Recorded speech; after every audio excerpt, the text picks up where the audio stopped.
Okay, good evening, everybody. Welcome to the Homelessness and Housing Task Force of the City of Hayward. Consistent with the California Executive Orders, and the Health Officer Orders, we are, of course, here again in Zoom, and we'll be using this platform. But we're glad that people are attending and certainly happy to have public comment. We are also having translation services available. So Yolanda, would you tell us about that, please? Good evening, everyone. Tonight, we're offering Spanish interpretation service. If you are joining the meeting using the Zoom application, you are able to select either English or Spanish. Spanish interpretation is now live. Panelists can now select English from their interpretation button. When selecting Spanish, we suggest that you select mute original audio. Our Spanish interpreter will now make the announcement in Spanish. Thank you. Hola, buenas noches. Queremos avisarles que esta noche estaremos ofreciendo servicio en español.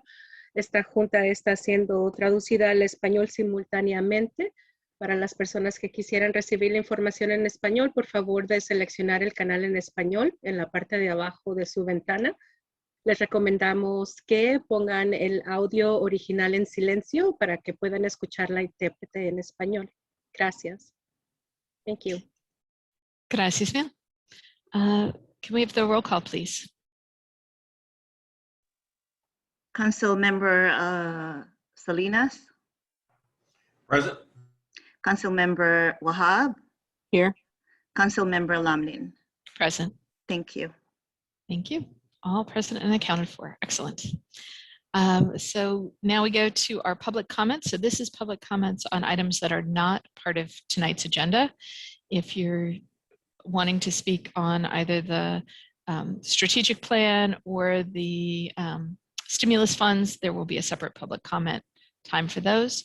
But please, I see we do have a hand up. So Yolanda, would you go through the process and then we'll call on the folks.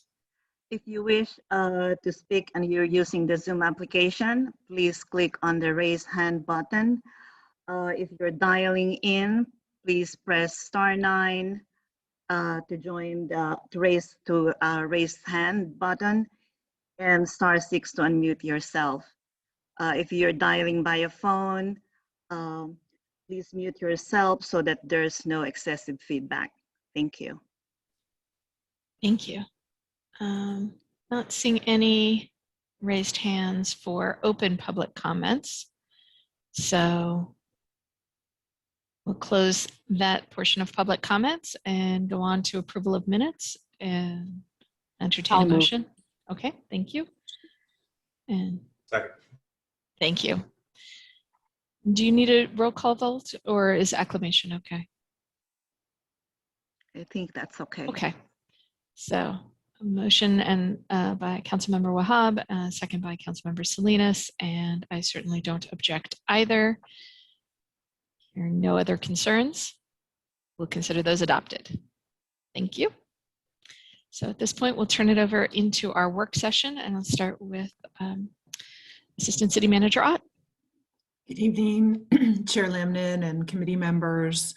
We're here for two exciting agenda items to talk about our homelessness strategic plan called the Let's House Hayward plan, as well as for both homelessness and housing, talking about the federal stimulus funding and how we're proposing some draft ideas and proposed ideas about how to allocate some of those funds towards both homelessness and housing.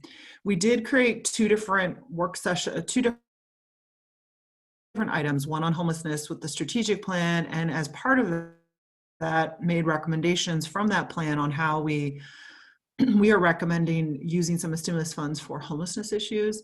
And then the second report is on housing programs and our recommendations of what programs we're recommending kicking off and how to allocate some of the stimulus funds for that. But because the stimulus funding is kind of a overarching conversation, I think we are going to go forward with the presentation on the Let's House Hayward strategic plan. We're going to briefly go over the funding recommendations just because they do have a strong nexus with the plan. We're essentially implementing programs that are recommended in the plan. Then we'll really focus on a discussion on the Let's House Hayward plan and not on the stimulus funding recommendations. Then once we have direction from the task force on the Let's House Hayward plan, we'll turn it over to Christina Morales and her team to present the housing programs.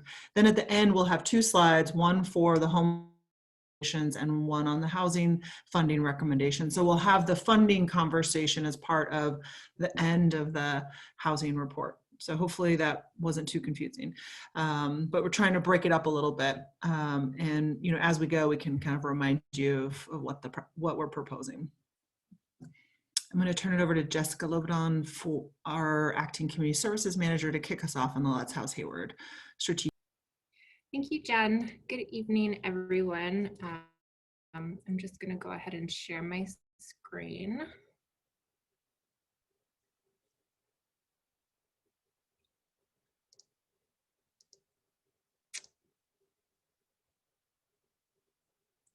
Any guidance on sharing the screen? Do you have a green screen share button or share screen button? Perfect. Thank you so much. All right. I'm more used to working in teams.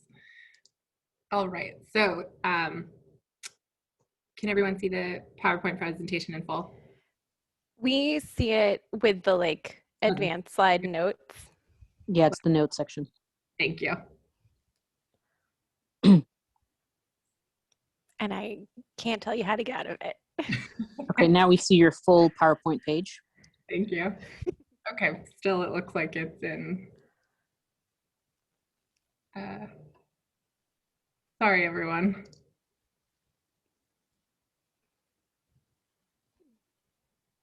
Any luck? No? No. That's okay. Okay, Jessica, let me give it a try. Okay. Yeah. So you can stop sharing.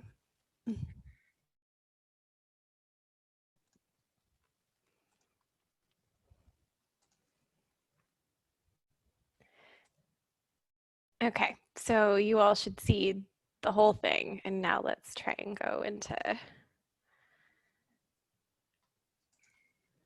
Oh. Thanks, Amy. Sorry about that. Did that work? Can you see just the go. normal Yeah, slide? it Okay. worked. Okay, Okay, great. great. Thank you. Go ahead. So good evening, everyone. Tonight we will be presenting to you all on the Let's House Hayward Strategic Plan Implementation Strategy and the Federal Stimulus Homelessness Expenditure Recommendations. Next slide. So as Jen mentioned, we'll primarily focus the presentation at the first part of the presentation on the implementation strategy of the Let's House Hayward plan. We'll provide an overview on staff recommendations for American Rescue Plan Act stimulus funding, discuss how we have integrated council feedback since meeting with the full council on April 20th, and then hold a discussion with everyone to solicit feedback.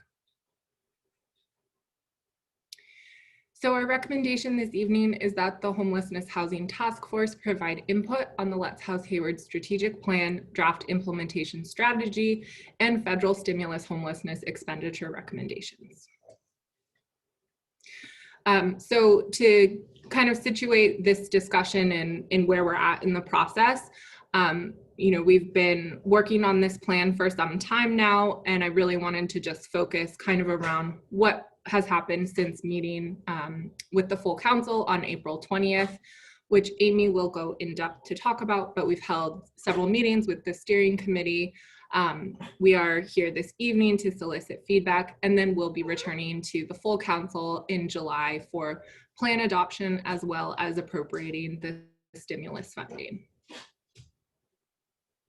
and I will be turning it over Yeah, to thank you, now. Jessica. So I'm going to be spending some time providing a high-level overview of the implementation strategy for the Let's House Hayward strategic plan. And just for reference for council members and the public, this is attachment 2 that I'll be referencing in the meeting packet for today.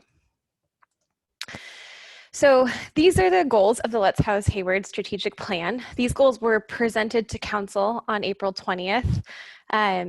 So we're just restating them here. The 3 overarching goals of this plan are to formalize a coordinated and compassionate citywide response to homelessness and develop wider community understanding and engagement. And this is really kind of our partnership and community engagement goal. Goal 2 is to increase the availability of and reduce barriers to homeless crisis response services. So we're thinking of this as really the big services goal.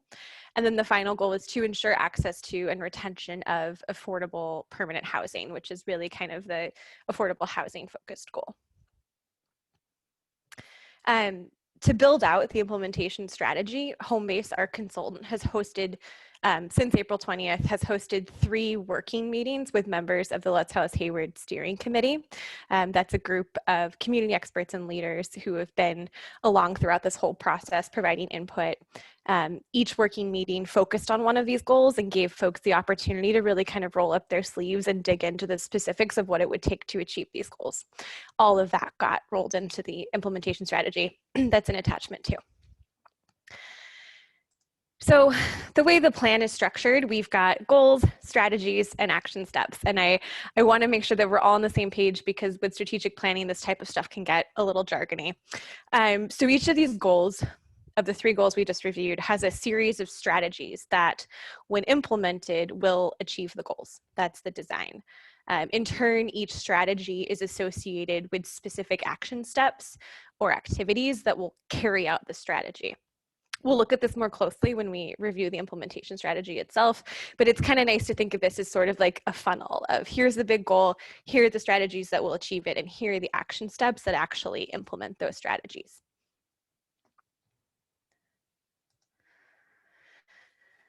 So, as you probably noticed, the implementation strategy conveys a lot of important information at once. So I wanted to walk through the legend here with all of us, because we're going to look at images of the implementation strategy document, and I wanted to make sure we're all on the same page. So the color coding piece refers to the stage of implementation for each of these action steps. So if it's colored in yellow, that means that we're in kind of this like research planning beginning stages. The green is when we're launching or starting the implementation of an activity that's either brand new or is being expanded. And then the blue is when we've made it through that place and implementation is ongoing. In some instances, you'll see action steps where it doesn't have one of these colors. So for example, it might be all blue. That's an instance where it's a thing that we're already doing, so we don't need to plan out that kind of implementation startup or research. Additionally, the symbols provide more information about the cost of the activity and its alignment with other key city work. So if it's got 1 asterisk, there's no additional costs other than staff time. So all of this work factors in staff time, but beyond that, there may be contract costs or vendor costs to do the work. When those costs don't exist, we still wanted to make it clear that doesn't mean they're free, but that there's staff work happening there and that those have associated costs. If there are 2 asterisks, that means that the action step itself that we anticipate some type of one-time cost. Most of these would be in the form of infrastructure or other kind of capital improvement expenses. And then the little I is an existing city project that was part of a division or department's work plan prior to Let's House Hayward, but because it was happening and it's relevant to this work, we folded it in. And then 2 little I's is that the action step aligns with a strategic roadmap project. So we wanted to make sure that's really clear, that this project itself is, the strategic plan itself is a project in the roadmap, but it also overlaps with other roadmap activities, and we wanted to make sure that we're mapping that out clearly for folks. So that is the legend. Let's move on to what's actually in the strategy. So we're beginning with the first goal. Again, this is kind of our big regional collaboration, coordination, community engagement goal. And this is a lot of information. It's an attachment too. I'm not going to read it all at you, but I want to highlight that there's 3 main strategies for achieving this goal. The first is formalizing partnerships. The second is developing a funding and corresponding evaluation strategy. So we're making sure that the work we're doing, we're measuring whether it's working or not. And then the third is around educating and engaging the community. As we go through this, I want to highlight some just kind of key action steps that are in here. Some key ones to highlight related to this goal. 1.1 D and E. We're excited about those. They're intended to formalize our partnerships with local education providers. 1.3A is another one. I mean, I'm going to say we're excited about all of these, but we also are excited about the ones I'm calling out.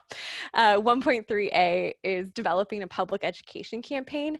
This is an important one that we're planning to do up front. It will help humanize homelessness and educate community members about the homelessness system of care. One thing that we heard a lot from our big community engagement push was that we had a lot of folks attend who are just Hayward residents who don't work in the system, who don't work in any capacity with homelessness, but care about their unsheltered neighbors and want to know what they can do and want to know more about it. So this is really intended to help educate those folks, let them know how they can help their neighbors, and also to kind of build empathy and build compassion around what is really a tough issue, and remind folks that these are people who are experiencing homelessness next door. Goal number 2, this is our increasing availability of and reducing barriers to homelessness crisis response services. Services takes on a lot, and so there's a few more strategies in this one. We're looking at 5 main strategies to achieve this goal. The first is expanding shelter capacity. The second is developing response services that really protect the dignity and the health of folks who are unsheltered. The third is testing ways to improve our outreach and engagement. The fourth is increasing supportive services, and what we mean by supportive services are those that are beyond just providing shelter or getting folks inside. It's kind of the wraparound holistic picture of what do they need: economic development support, so education, job help, and meeting some other key basic needs. And then the last strategy is supporting providers and staff capacity to do all of this work. And that really came from our steering committee as well as from our big community outreach push, where we heard from a lot of providers that if we're going to move this forward and do all of this new work or expanded work, that we have to make sure that we're protecting the well-being and capacity of the providers who do the work every day. Some of the key projects on this one, 2 of them you'll see tonight in the discussion of the American Rescue Plan Act stimulus funding. So that's expanding the Hayward Navigation Center Annex, which is the non-congregate hotel that was started up recently. The second is expanding the winter warming shelter. So both of those you'll hear a little bit more about tonight. Another one that we wanted to highlight that falls under this, this goal, and I can actually advance the slide. Sorry, I forgot that was my job too, is under strategy 2.4, is supporting the implementation of the mobile mental health team that was proposed through the Policy Innovations Workshop. So we know that while this team may not be the main leads on that work, we want to make sure that it overlaps with this plan as well, and that we're integrating with those Policy Innovation Workshop programs as appropriate. The final goal looks at ensuring access to and retaining affordable permanent housing. So the strategies for this goal there's 2 of them. The first is continuing to invest in eviction prevention and anti-displacement work that the city's already been doing. And the second is prioritizing the development of housing for people who are experiencing homelessness. So some key projects for this one include the ongoing implementation of existing policies that the city has that prevent displacement. So this includes our residential rent stabilization and tenant protection ordinance, which creates a rent increase threshold for covered rental units to help prevent displacement.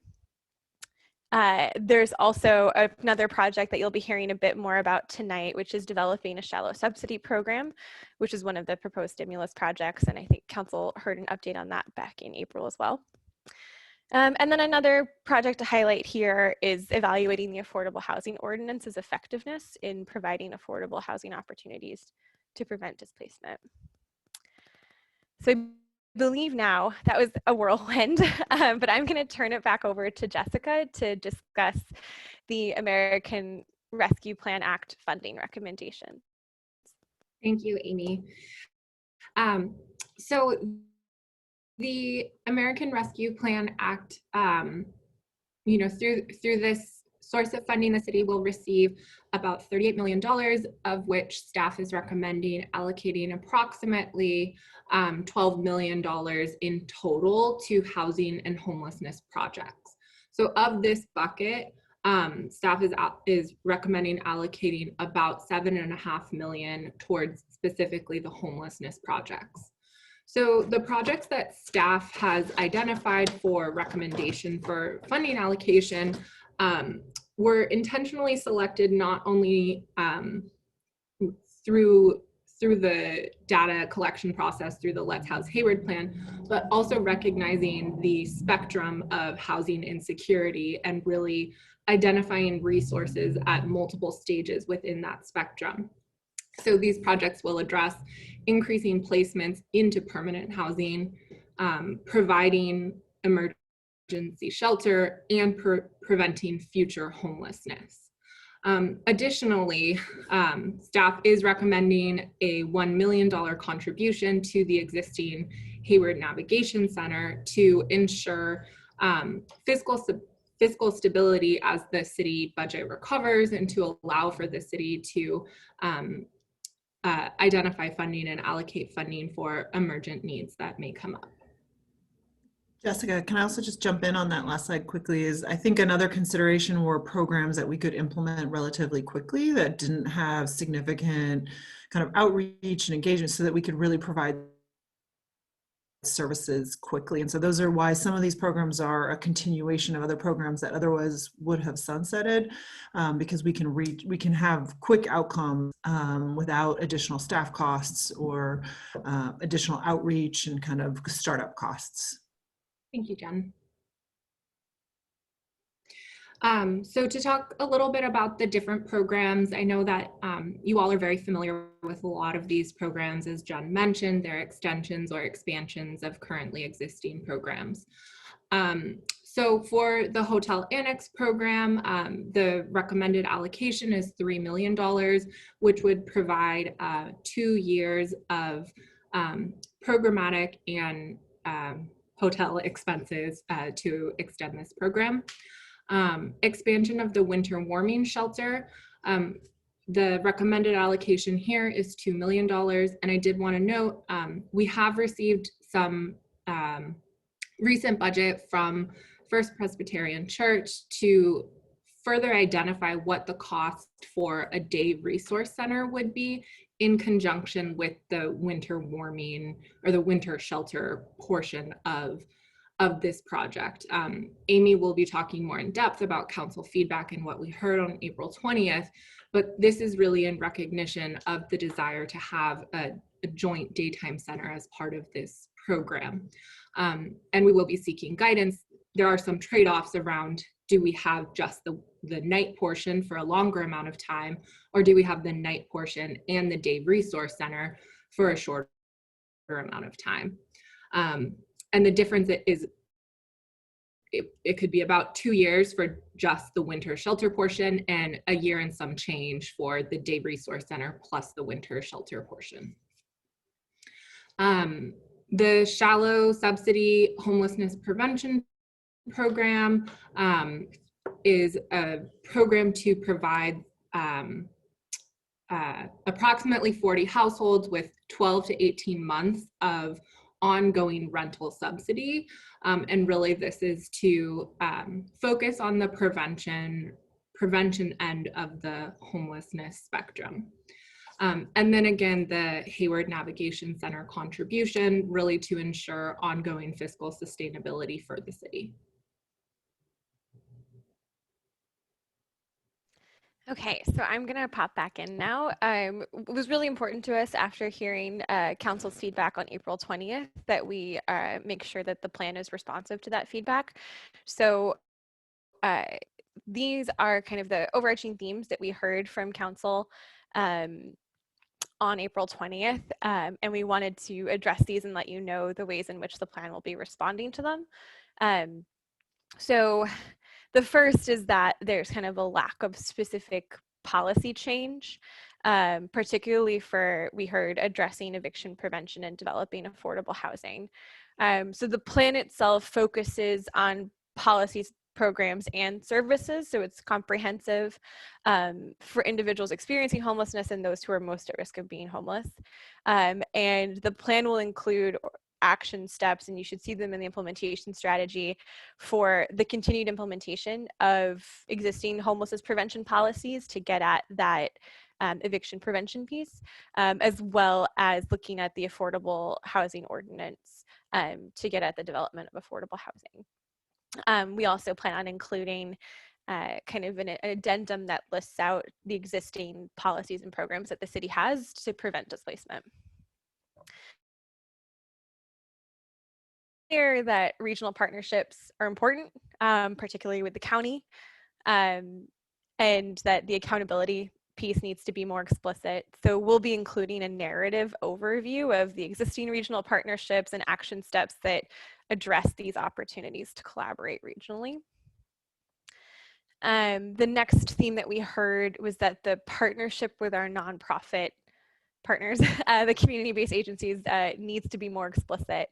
And we've got action steps in the implementation strategy that highlight these partnerships, including opportunities to engage them on a quarterly basis around the work, as well as working to understand like their capacity restrictions and the ways that we can support them in doing the work. We also heard about programs and policies, and the plan should target specific subpopulations. I think a core value of this plan is that one size fits all doesn't work. And it's not a sufficient approach to this. So the plan will include a narrative overview of the data that describes who our homeless population is, and the strategies themselves in the implementation strategy will include action steps, excuse me, that take the needs of specific subpopulations into account. So youth, individuals with justice involvement, individuals with mental health or substance use issues, and those groups. Next, we heard that the plan needs to include more context regarding who exactly is homeless in Hayward. There will be an integration of existing data, including our point in time count data, to describe the demographics and characteristics of who's experiencing homelessness in Hayward, including the population of folks who are actually from Hayward originally and who are experiencing homelessness in Hayward. As Jessica was saying, we heard from you that there is a significant need for day center services. And as Jess was describing, there's this trade-off with the South Hayward Parish winter warming shelter that we've got some estimates from their team looking at the cost of expanding the winter warming shelter as well as expanding the day center. So we're working closely with them and are interested in your feedback on those options. We also heard that the plan should, similar to prioritizing regional partnerships, should also be looking at aligning with other regional efforts. I think the mayor particularly highlighted MTC and ABAG's Plan Bay Area 2050.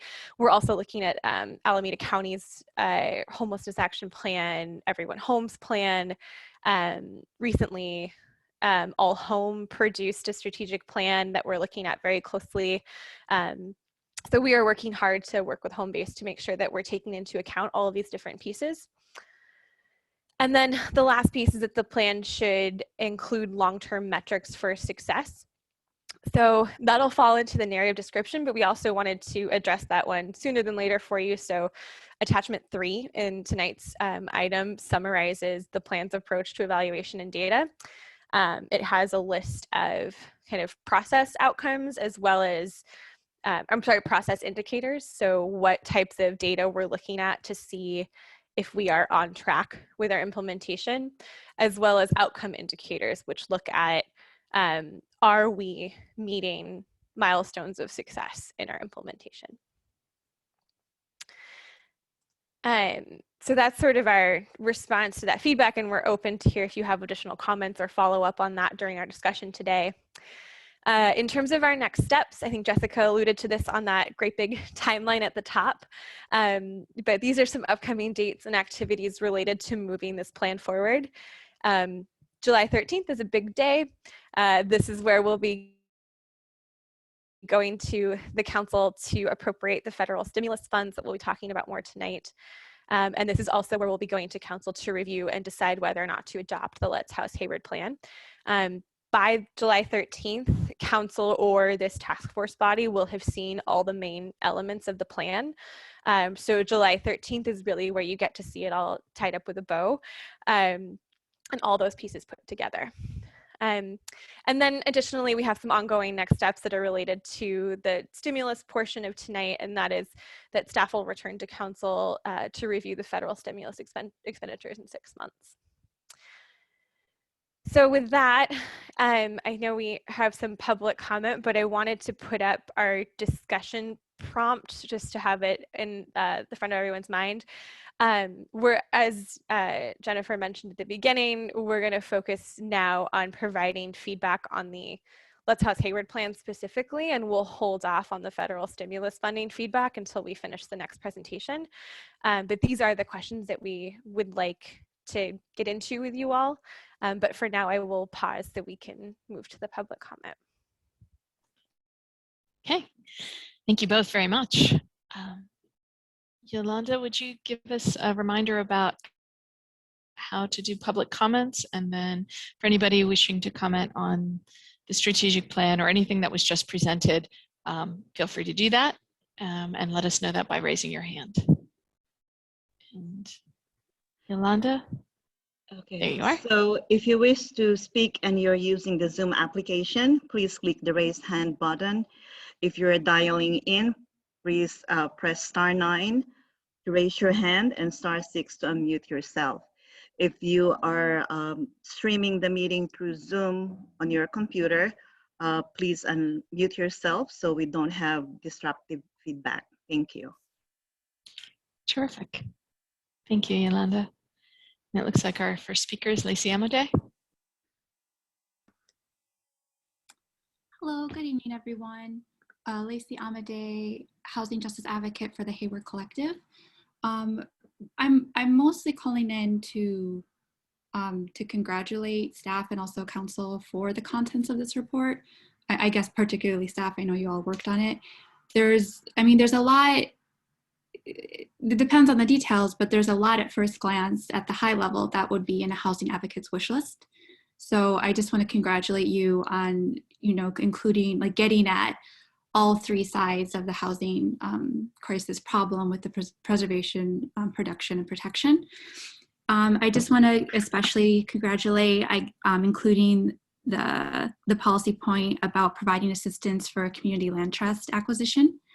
I would just say that, and I see that it doesn't have funding yet, but I would just say that the preference for the Hayward Collective and many housing advocates would be that the CLT would receive preference before a nonprofit developer would.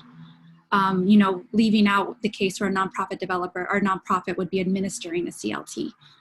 And regarding reviewing the affordable housing ordinance, we've said this before, we think currently the in lieu fee is too low. So I know that doesn't say that's what's going to happen, but that's our position. And of course, it's not possible to require that there are on-site units. Many cities have found a way to make it the case where there's more incentives to do so. So that almost always ends up being the case. And that would be our preference. Going in, I just wanted to highlight some policies that are also, like I said, promising. There's just some conditions I just wanted to highlight that would be important to us. So, and again, get back to the congratulations, just for putting such a significant amount of money from the stimulus funds and showing that we're going to invest in this. That's really great. So expanding the services for the Navigation Center, especially the non-congregate, that would be our preference, more non-congregate. And of course, housing first, permanent supportive housing is a preference, but I understand that is very expensive. The shallow subsidy, we would prefer an outright UBI over the, requiring it that it be a rental subsidy. But if it do be a rental subsidy, we would say the condition would be you need to also look at the rent increase threshold, because it would kind of be, an interesting situation if we're allowing, certain rent increase thresholds and then we're giving a shallow subsidy and we're funding a rent increase threshold that we're not trying to lower. I'm running out of time. So I just want to plug a couple of things that are missing. A public lands policy, a way to how we can equitably treat our public lands. And lastly, it would be great to see more investment in the office that administers the RRSO, so it can have more of an impact. Thank you, everyone. Thank you, Lacey. Next up is Dedicus Ramos. Mute. Am I unmuted now? You are? Oh, fantastic. I actually made it work. Good evening, everybody, and thank you for this opportunity. Congratulations to the staff for the report. I think that we're in the right direction. I'm here as a member of the Community Land Trust, the Eden Community Land Trust, and right now we're under the Oakland Community Land Trust, so we have some good creds in both those areas. The way that housing is built in Hayward and in other places is what concerns us the most. And there was, in the announcement to tonight's meeting, there was even the idea that either a land trust or a developer would be used to build housing in Hayward. That's not the best way of doing things. A land trust removes the land from the speculative market, and that actually makes it more valuable to Hayward, not as a dollar amount, but as a resource that will be used for the people of Hayward. So we encourage you to consider first a land trust and getting land to a land trust that will then, with you, hire a developer and use it in that order to provide housing for people in Hayward. Our ultimate goal is, of course, home ownership, because we believe in stakeholdership, and the more valuable stakeholder is the person that will stick in Hayward regardless of the situation and say, I'm going to make Hayward the best place in the Bay Area to live, as opposed to, it's hard here, I'll go someplace else. So we encourage the council and the staff to pursue those avenues as much as possible. I have a lot more things to say, but I'll write a book and you can read it there at your leisure. But we are available to help you and to work with you as partners in this whole effort to make Hayward the best place in the Bay Area to live. Thank you. Thank you. And Colin Thoromoto. Yes, hello. My name is Colin Thormoto. I'm an organizer for the Hayward Collective, and I'm going to be echoing a lot of Lacey's points. I just want to again say thank you for putting together this report. It's fantastic. It looks like there's a lot of good strategies and implementation steps in there. We again want to support the idea of doing community land trusts, because they're fantastic programs that, as was just commented, keep people in Hayward and focus on home ownership and making Hayward a great place to be. Our support with conditions is some of the safe parking and sanctioned campsites. We support that on the condition that it does not lead to an increase in sweeping. And also that the shallow rent subsidy program explores and implements the some tenant protection measures as well. And again, want to highlight that the 5% rent threshold should probably be reconsidered, especially as Lacey pointed out, that as that goes up and we will be continuing funding it through the program, that could become problematic and even more unsustainable as time goes on. And also, it's important that the RRSO program receives more funding so that it can be more wide-reaching, have more impact, and have the option to offer more services, as $150,000 for a city of 160,000 people seems like a very challenging sort of concept, especially as the report points out that at last count, there were several hundred people who were homeless every day. So having a potential expansion of that funding would be amazing going down the road, even though financing is very difficult at the time. So thank you very much again, staff, for the amazing report, and I look forward to hearing more about it in the upcoming presentations, and I yield the remainder of my time. Thank you very much. And next is Teresa Resendez. Hi, good evening, everyone. I again want to reiterate what everybody else has been saying. We appreciate all your efforts and hard work regarding this matter. And everybody knows that with the federal funding, the main goal is to avoid litigation regarding the homeless population. We can hear it in the news that different counties and different cities are now being sued because of their lack of attention to the homeless population. So, we're very aware that it has to be addressed soon and substantially. Excuse me, I again want to bring up my preference for a focus on nonprofit funding regarding Christian organizations. I sent the City Council a link to the Jimmy Hale Mission, which is a Christian-based nonprofit organization, and directly from their website, it says, hold on just a second, please.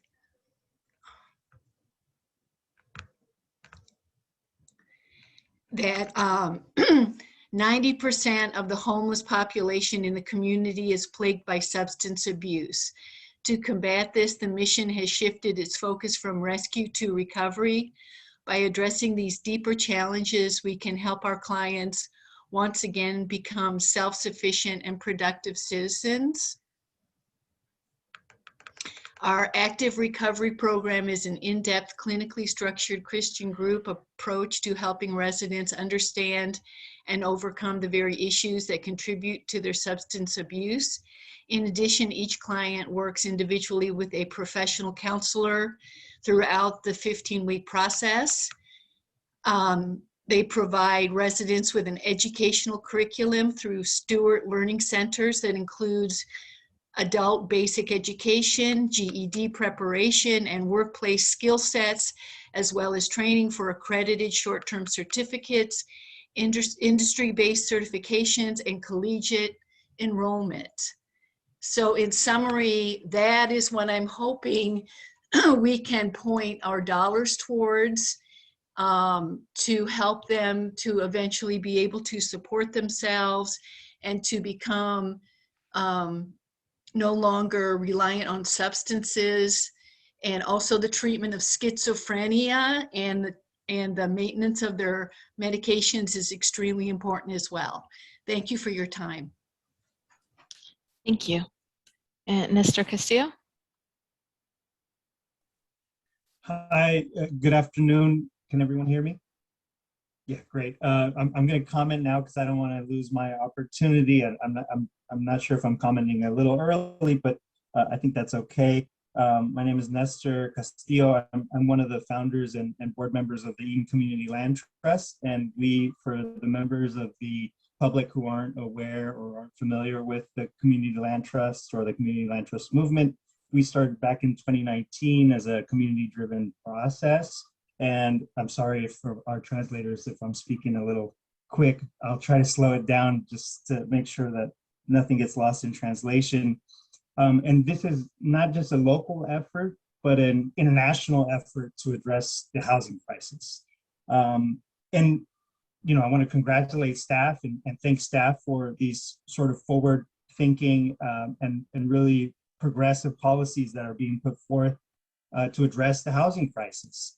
We've been talking a lot about COVID and the vaccine, and we have to think about the social vaccine as well, right? And we know that housing is one element of the way we keep people healthy and keep people from being homeless and keep people from and keep people inside their homes.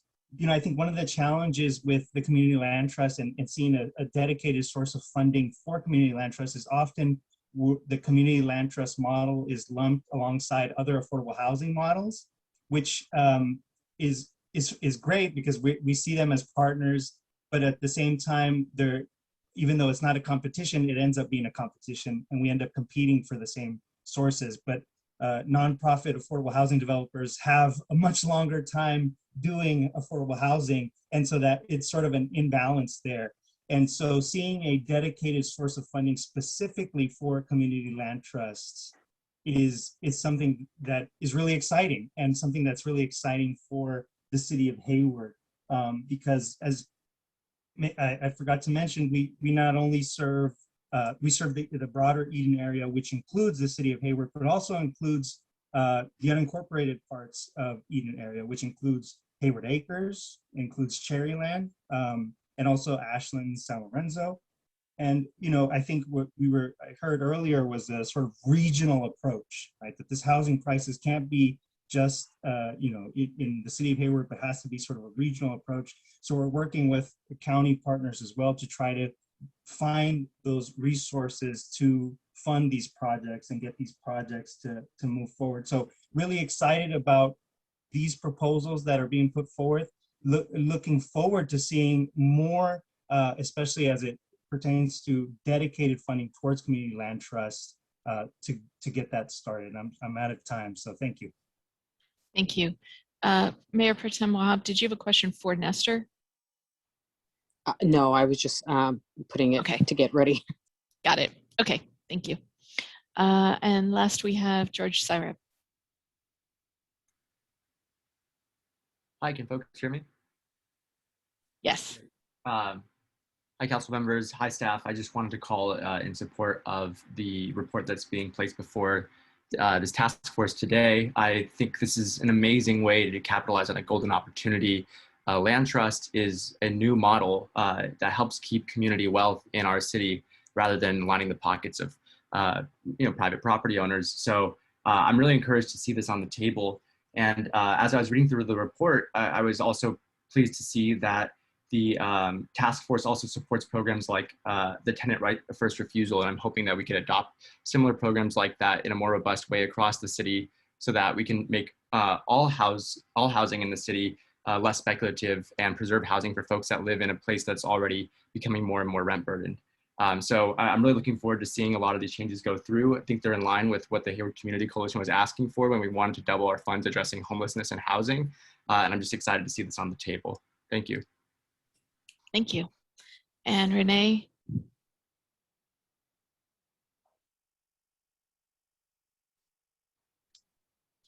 Thank you. Good evening, everyone. My name is Renee Bedruzaman, she, her. I'm really wanted to thank and congratulate the staff, the city staff, for a wonderful report. I'm here representing Eden Community Land Trust. And wanted to echo a lot of what has already been said by so many of my community members, and much appreciation for that.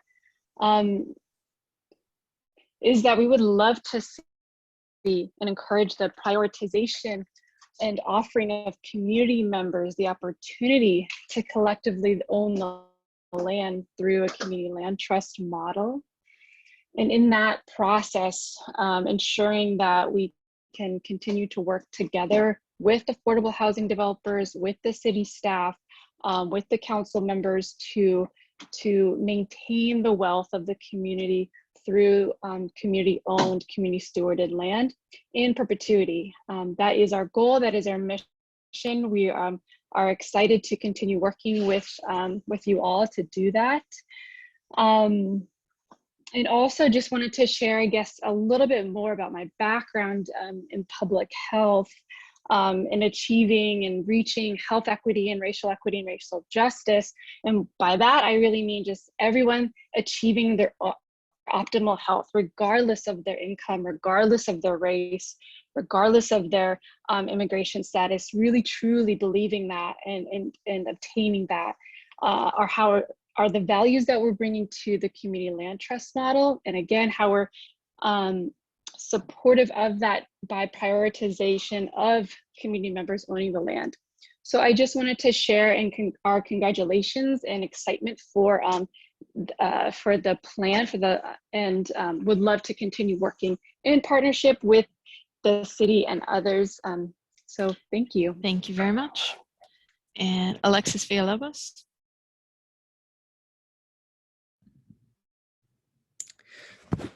Hey, everybody. I want to be brief. I just want to say I personally am really excited to hear this conversation and see where you go forward. I'm fully supportive of the support, Hayward's support of community land trusts and community ownership of property. I'm particularly excited to see how you all move forward on the plan to help fund the acquisition of tax defaulted properties for community land trusts, and for for residents who currently live in those homes as well. I'm also excited to see what you do and say in regards to the reparations program, or the proposed reparations program that you will be discussing tonight. I am, as you know, currently the co-chair of the Hayward Community Coalition. You know us as Hey Coco.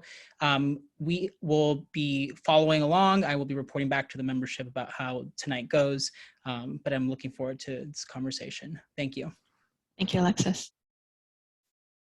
And not seeing any other hands up from the public, so I will close the public comment section and turn this back to my colleagues. And just a reminder that we'll talk about the strategic plan now and the financing part in the next item. So thank you, Chair. Well, I just want to tell staff, I know this is a long time coming, and I know that this, I know we're not going to talk about the funding just yet, but I do just want to say, I think that, you know, this is an opportunity, right? I know COVID has been very difficult for a lot of people, and I'm glad that we are kind of able to pivot and kind of prioritize housing. And that's, you know, one of the biggest goals. You know, when I read the staff report, I was very excited because it was so many of the things that we have talked about for a while on this housing subcommittee, as well as the council, as well as in private conversations, as well as with community members. So I'm genuinely excited. And I know that when we are discussing this, and I want the public to understand this, that, you know, this is still very high level. Individually, they will come back to council with a little bit more detail. So, you know, I know we have questions about this or that and so forth. And, you know, I want people to be able to still communicate with our staff, who's very engaging, to be able to highlight their commentary, if you will, onto each specific line item and so forth. Overall, I just want to say I 100% agree with this strategic map of like where we're going to go. I appreciate also the years. You know, I always have to hesitate with fiscal years. I always go like, when is that specifically? But fiscal year 2022 is next month. So I'm genuinely excited as to what that's going to look like for us. And, you know, hopefully we can kind of get going. I also just want to state that, you know, I spoke to our city manager a lot about some of the things that we proposed even 2 years ago that is on the map. So the tenants, you know, action to be able to purchase the home that, you know, they rent as a first right of refusal. I really appreciate that being part of it. I also like the fact that, you know, we are trying to at least start a community land trust. You know, that is, you know, some cities are afraid of risk, and I'm glad that we are, you know, taking it head on and really trying to work with the community. And I really just want to thank Ann Maris as well. I know I've had a lot of conversations with her on this, and a lot of emails going back and forth, as well as everybody that spoke. So I'm very excited for that. I'm also very excited that you guys have kind of, I know I raised in a previous meeting when the shelters are only open for nighttime, but, you know, at 7 a.m., 6 a.m., you know, these individuals are asked to leave. I think that's incredibly important, that we kind of see if we can provide a 24-hour service, or even where they can leave their belongings if they have to eventually job hunt or whatever the case may be. That's one of the biggest concerns that a lot of individuals had. The RV thing, I know that when I walked around with our community safety team, you know, I did kind of ask if we can have a parking lot that's can house individuals and be a safe spot for, you know, people sleeping in their cars and RVs and so forth. So I'm glad that that's potentially an option. And obviously we want some security and safety for the individuals that do decide to go that route. And I hear the public loud and clear that, you know, one of the concerns is that we don't want additional punitive sweeps or anything like that, just because, you know, they're they feel more safe, in somewhere else. But it's an option to have. I was a little concerned about any discussion about the sales tax. I know we've brought this up in multiple different conversations throughout the last couple of months. I'm not a fan of regressive taxes. I think, and I've mentioned this many times in previous meetings, we have the highest sales tax, or one of the highest in the region, including more affluent cities and more, smaller cities, in fact, too, or cities our size. So I would like to see another option. Don't know what that's going to look like. Potentially even fees, as we know that businesses are coming into Hayward. I often believe that people should pay their fair share. So I just want to highlight that piece that, gives me a little heartburn. And at the same time, I want, while we are doing this, and I know that you guys are doing it, but it wasn't clearly laid out here or in the staff report, is specifically the community conversations, right? So for example, Lacey with the collective, the individuals that spoke on the CLT, and Hey Coco, and any other group, including the nonprofits that we may partner with, just having that conversation is, what does holistically we are looking to house Hayward, right? I know each council member here has been, pushing different ideas and concepts and things like that. And finally, we have like a bucket of money to actually prioritize this and so forth. But I still also think that the nuances, the details, as these projects kind of develop a little bit more, we do want to talk to the subject matter experts, as well as the individuals that are going to be impacted. So I know that's going to take a little bit more effort and a little bit longer time frame, but I do think that that's a priority. As you guys know, I've also kind of shifted to, safety nets first, as I always say, and then home ownership opportunities. And it wasn't explicitly listed here, but we have the foreclosure plan that I am super excited for. I'm not going to lie, that was something I was very excited for. But then also the tax defaulted properties, and what was the other one? There was another one.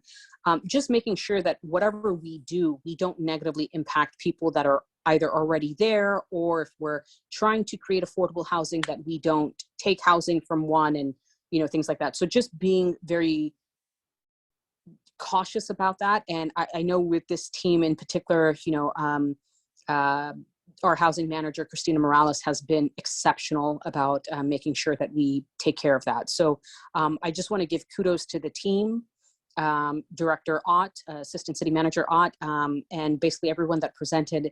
It was very, very clear. I know this is a huge plan. And, when we talk about regional leadership, this is what it looks like.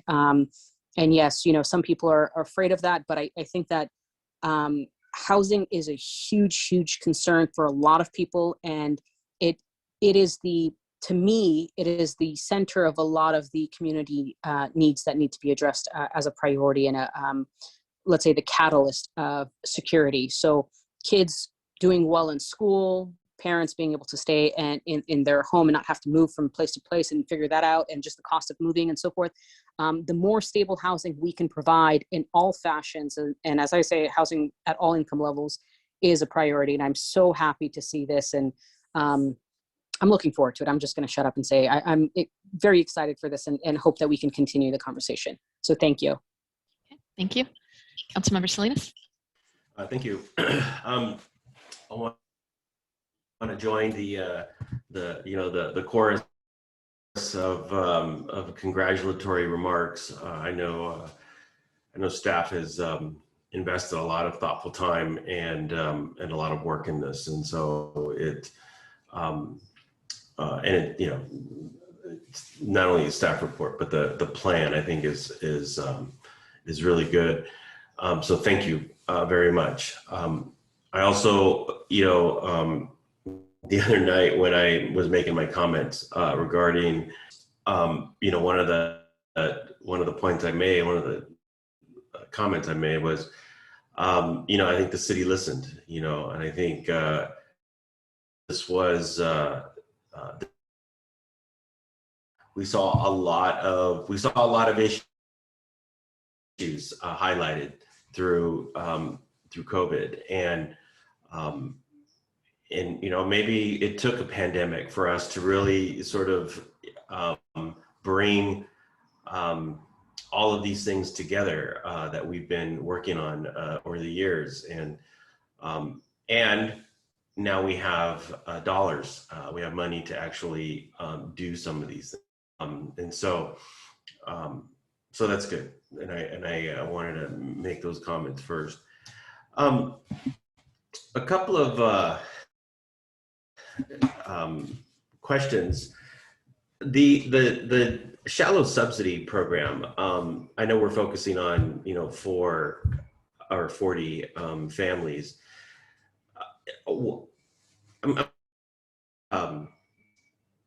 you discuss that program a little bit more, and for a particular reason? And I'll tell you why in a moment. But have we, is there a program that we're just going to sort of pull off the shelf and implement, or are we designing it, or how is that going to be operationalized?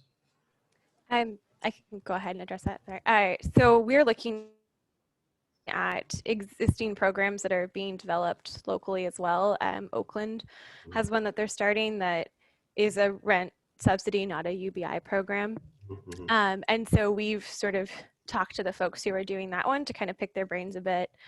That one actually, they've got a partnership with USF to have it evaluated by Dr. Cashel over there. Am I saying her last name correctly? I get it wrong every time. The very brilliant woman at UCF, SF. And so we wouldn't be just making it up from scratch. It would definitely be evidence-based. We would have specific eligibility guidelines that are kind of prioritizing the folks for whom the need isn't forever, but instead would be kind of a runway so households who are vulnerable to homelessness but have had some past stability and maybe have had like a gap in employment resulting from COVID. So let me stop you there, and I appreciate that. So let me ask this: would this program, would the approach, how can I frame this? Are we doing this to sort of, within the context of a sort of an ethnic research, to really look at best practice, look at, if it works, look at, if it does work, do something like this long term. Maybe we can find funding for this. I mean, what's the, I know what the outcomes are, and that's great. But on a high level, on sort of a policy shift level, what might come out of this? So I'll ask the question that way. Maybe I could just jump in here a little bit too, if you don't mind. I mean, I think all of these programs don't have funding forever, right? Because we're using one-time stimulus funds. So in essence, they are pilot programs or continuations of programs we already have, but certainly any new program we're starting like this would be essentially a pilot. Our hope is, and I just want to emphasize what this really is a prevention strategy. And Amy mentioned earlier the All Home Regional plan that just came out, and it's all because for every one person that gets housed, 3 more people in the Bay Area are going to the streets. So if we don't stop people from going to the streets, we have a problem that we can't build our way out of. We can't shelter people out of this problem. And so there's been this real focus away, for instance, from supportive housing, not because we still need to do that, but because it's so expensive, but trying to find more efficient ways to keep people housed. And so this is truly a prevention strategy, because you can, for a lot less money, for those people that are kind of teetering on stability, who we know are most likely at risk of homelessness, if we can keep them housed, now we've stopped people coming to the streets, and now we can use the shelter options and solutions to act. That's what this is really targeted at, is that prevention strategy. But absolutely, I mean, our hope is that we can show over these next 3 years that it's working, along with Oakland and other programs, and really try to continue it either through state funding. I mean, the state's investing $12 billion in homelessness, so we might be able to continue it through other sources. But I just wanted to emphasize why we think this program is so important, along with those annex and navigation solutions. Yeah.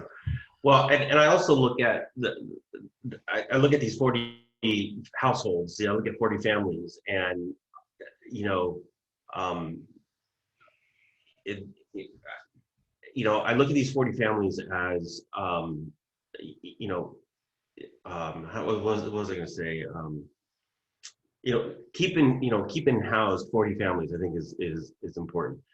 But also, you know, if we invested, you know, in these, you know, in this shallow subsidy program, and we've proven, and we can prove that these subsidies do work, and whether we call it a, you know, the universal based income, or whether, you know, however way we call it, you know, it could easily be scaled up. I mean, I think that, you know, we could find, you know, something like this can be easily scaled up. And I think we can really find, you know, we can, you know, get even private funding for this, you know, saying, so anyways, when I read that, you know, I was, you know, because I'm looking at the, you know, my point of reference, of course, is the Hayward Promise neighborhood. And, you know, one of the things that we're really trying to focus on is, you know, high alignment, high impact, you know, outcome, high alignment and high impact work, right? That's sort of on a high level. And in those areas that we've been investing in, we are moving the needle. And it's interesting because it is catching the eyes of not only of the federal government who's funding the grant, but it's also catching the attention of regional, you know, funders who are investing in this kind of work. So that's what sort of piqued my interest about this.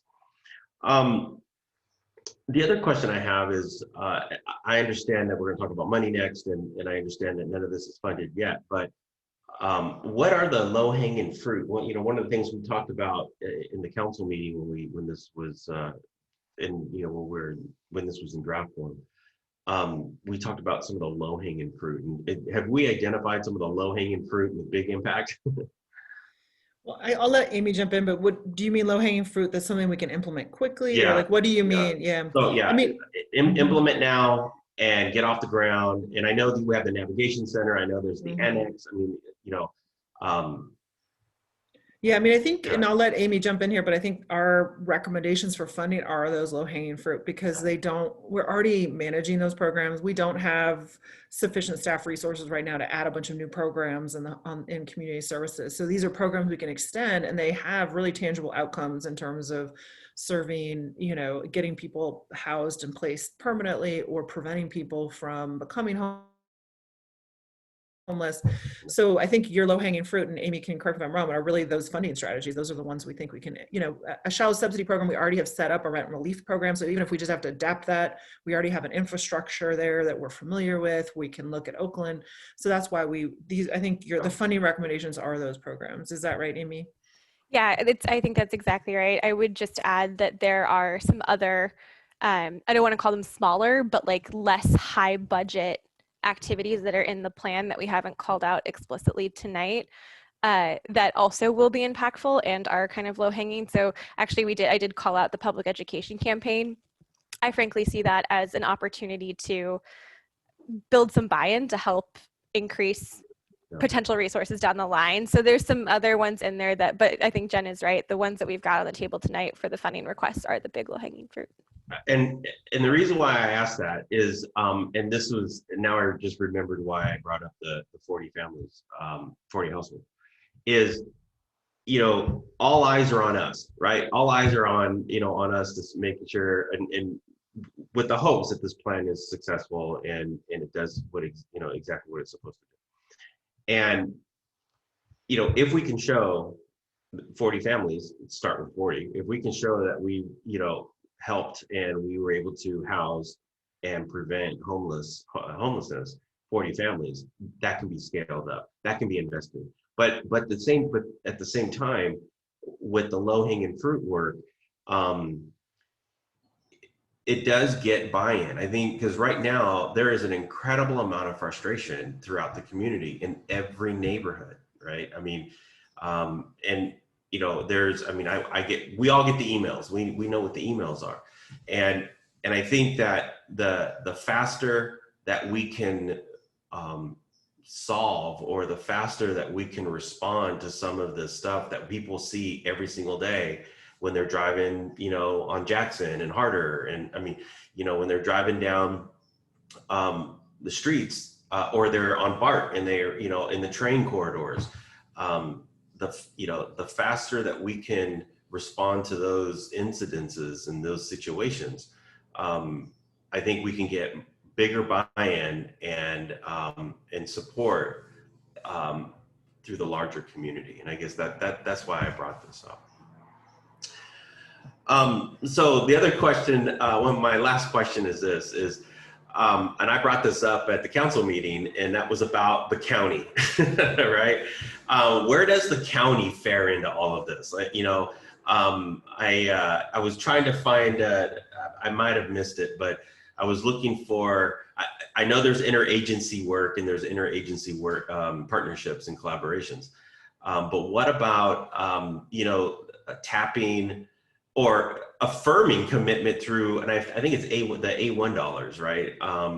So, you know, we passed A1. I have not heard A1 mentioned ever since the election. I mean, there might have been some, you know, housing authority meetings that I'm sure the council member Lamnin has talked about and heard, but I mean, have we seen any of those dollars? And, you know, where, you know, I guess, you know, what is our relationship with that, and how does that fare with us?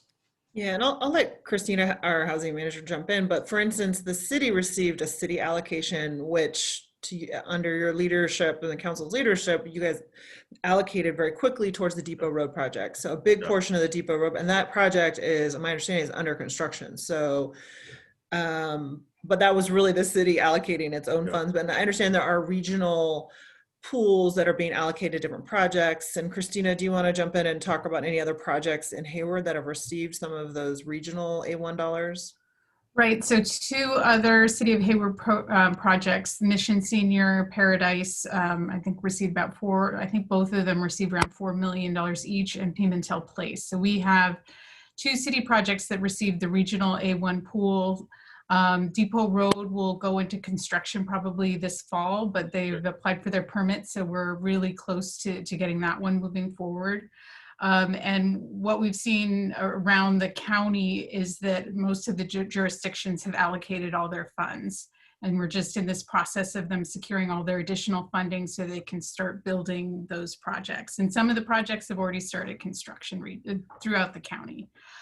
What's left is the home ownership funds for a development of home ownership housing, and then we anticipate that RFP will go out in the fall.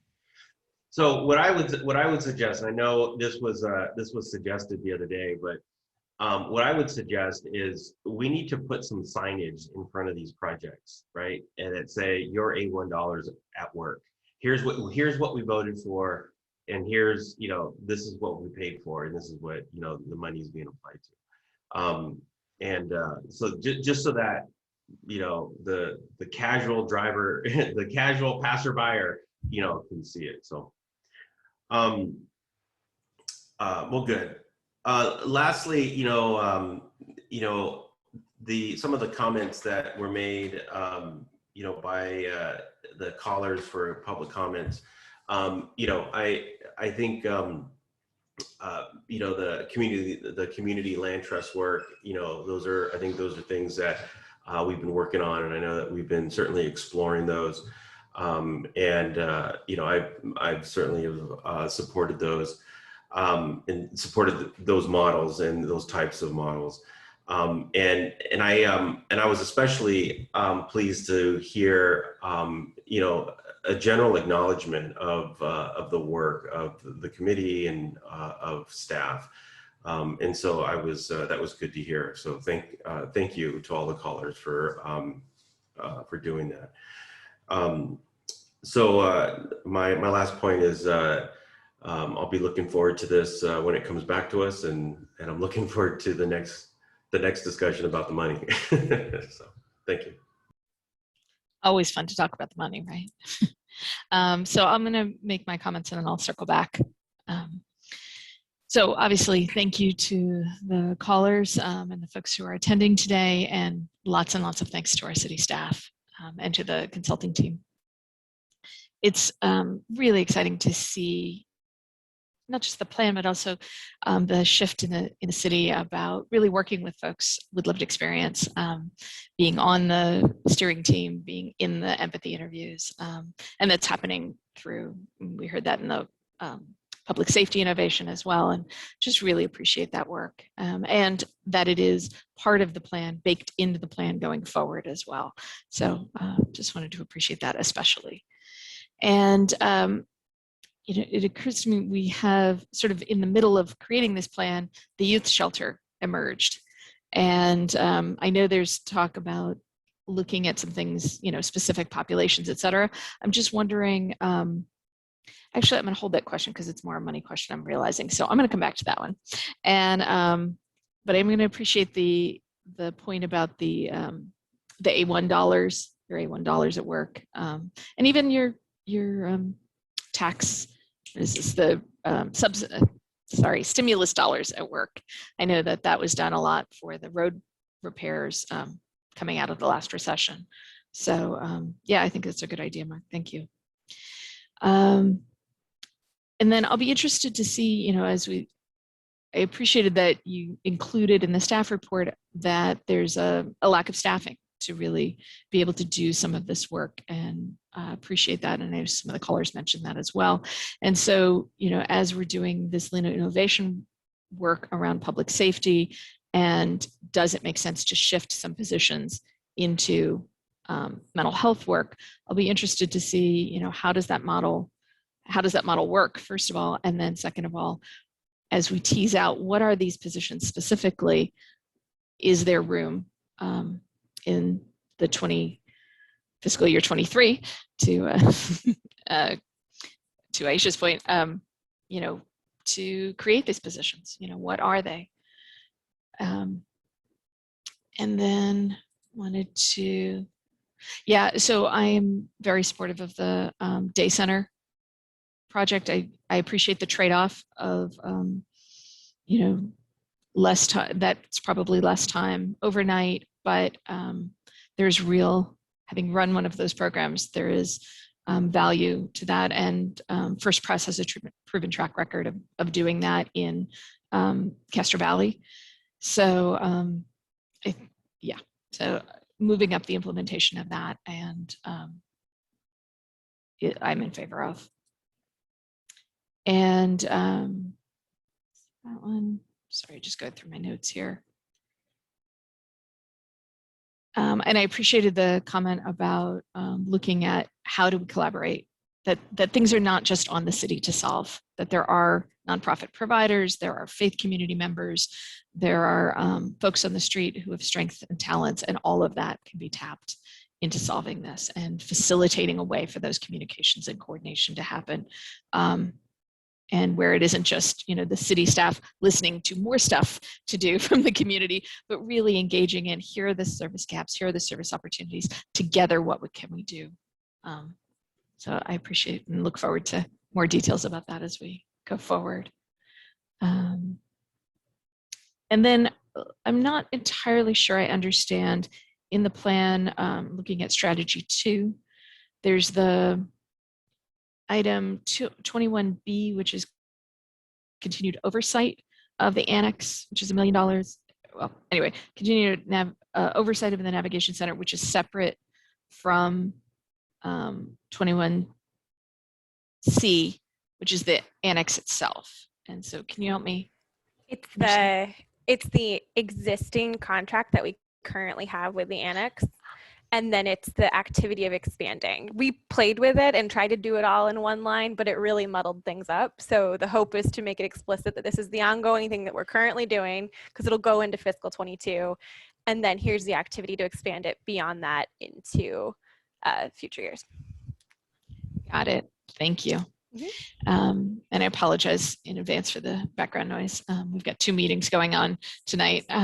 So as such things will happen. Okay, that helps a lot. And then is the expectation that as COVID wanes, there'll be more capacity at both the South Hayward Parish, former South Hayward Parish site, and the Navigation Center site?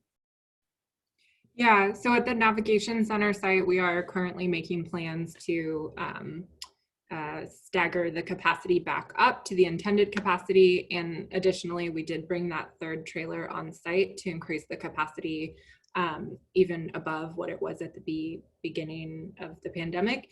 And then for South Hayward Parish, they also will be working towards recompression once we have the go-ahead from the county. Great, I appreciate that. And lastly, 31F is the flex funds for diversion and problem solving. I'd love to hear just a little bit more about what you're thinking there, and is this 50K enough to do that? Jessica, do you want to speak to the flex funds a little bit more as part of the HRC? Yeah, so recently the Housing Resource Center for Mid-County has been changed hands from Abode to Bay Area Community Services, and in doing so changed contracts. And so looking at how to support the operator in this new role and to be able to provide flex funds, problem solving funds. So it's really one-time funds to be able to bridge somebody's experience with homelessness into housing and or like into a shelter. So it's a one-time source of funds, and that's why it's that smaller pool. Can I just add, Jessica, correct me if I'm wrong, but I think we have these funds programmed into our Navigation Center budget for people who come to the Nav Center. These are a separate pot of money, but just the service that we provide to our Nav Center residents is to provide flex funds so that they can get what they need to be placed into permanent housing. So this is kind of taking that same model, just divorced a little bit from the Nav Center, but for people who we're not able to place in the Nav Center, but that may be experiencing homeless but need some of those same services. Is that right, Jessica? Exactly, and those would be administered out of HEDCO Housing and Wellness Resource Center. Got it. Okay, that makes a lot of sense. And something else about that, but I get it. Thank you. Okay, so I'll go back to Mayor Pro Tem Wahab. Thank you. You know, I just wanted to highlight a couple of the things that were mentioned. I do want the nonprofits to be closely monitored. I know that I've mentioned this in the past, and the reason why is we get a lot of different mixed results and a lot of emails from residents impacted or being serviced by these nonprofits that are not favorable. Right, it's not exactly what we want. So close eye on individuals that we fund through this, right? And then I also just wanted to tell the larger public also, one of the, you know, a couple of these projects that have kind of been semi underway, but we've been, you know, the funding was the biggest concern. There's significant support to expand this, and hopefully, you know, we build the model and other cities absorb this. But a lot of our employees are also very excited to kind of learn a little bit more about this and see what else can happen. But I wanted to ask Director, Assistant City Manager Ott, I will get it eventually. The down payment assistance. Right. I know that's something that I have deeply, deeply wanted. We have it for our Hayward employees. And, you know, I kind of wanted a rotating fund for Hayward residents where, you know, they put their 3 to 5% down and we cover them. And then once they purchase their home, they may be refinance or remortgage, and we sell the specific loan that we give to a Hayward resident to the And bank that owns the home. Item is actually in the next. Okay, Let's come so back to that. Sorry, it's split up a little bit. Yes. But I eventually am going to want to ask more questions about that, just FYI. Yeah. Yes, we're happy to. Yeah, and I agree. It is in the next item, and Christina can mention, because we started with that because we heard that loud and clear from you, and then we actually expand it to more of a wealth building, but we can have that conversation in the next agenda. I'll ask my question then. Thank you. Okay, thank you. All right. Not seeing anything else for the strategic strategic plan, except a lot of excitement and a lot of gratitude, which is wonderful. So with that, we will move on to item 2, which is the stimulus funds. Turn that back to Christina will be presenting. Thank you. I'm gonna do the sharing again, so please let me know when I get it.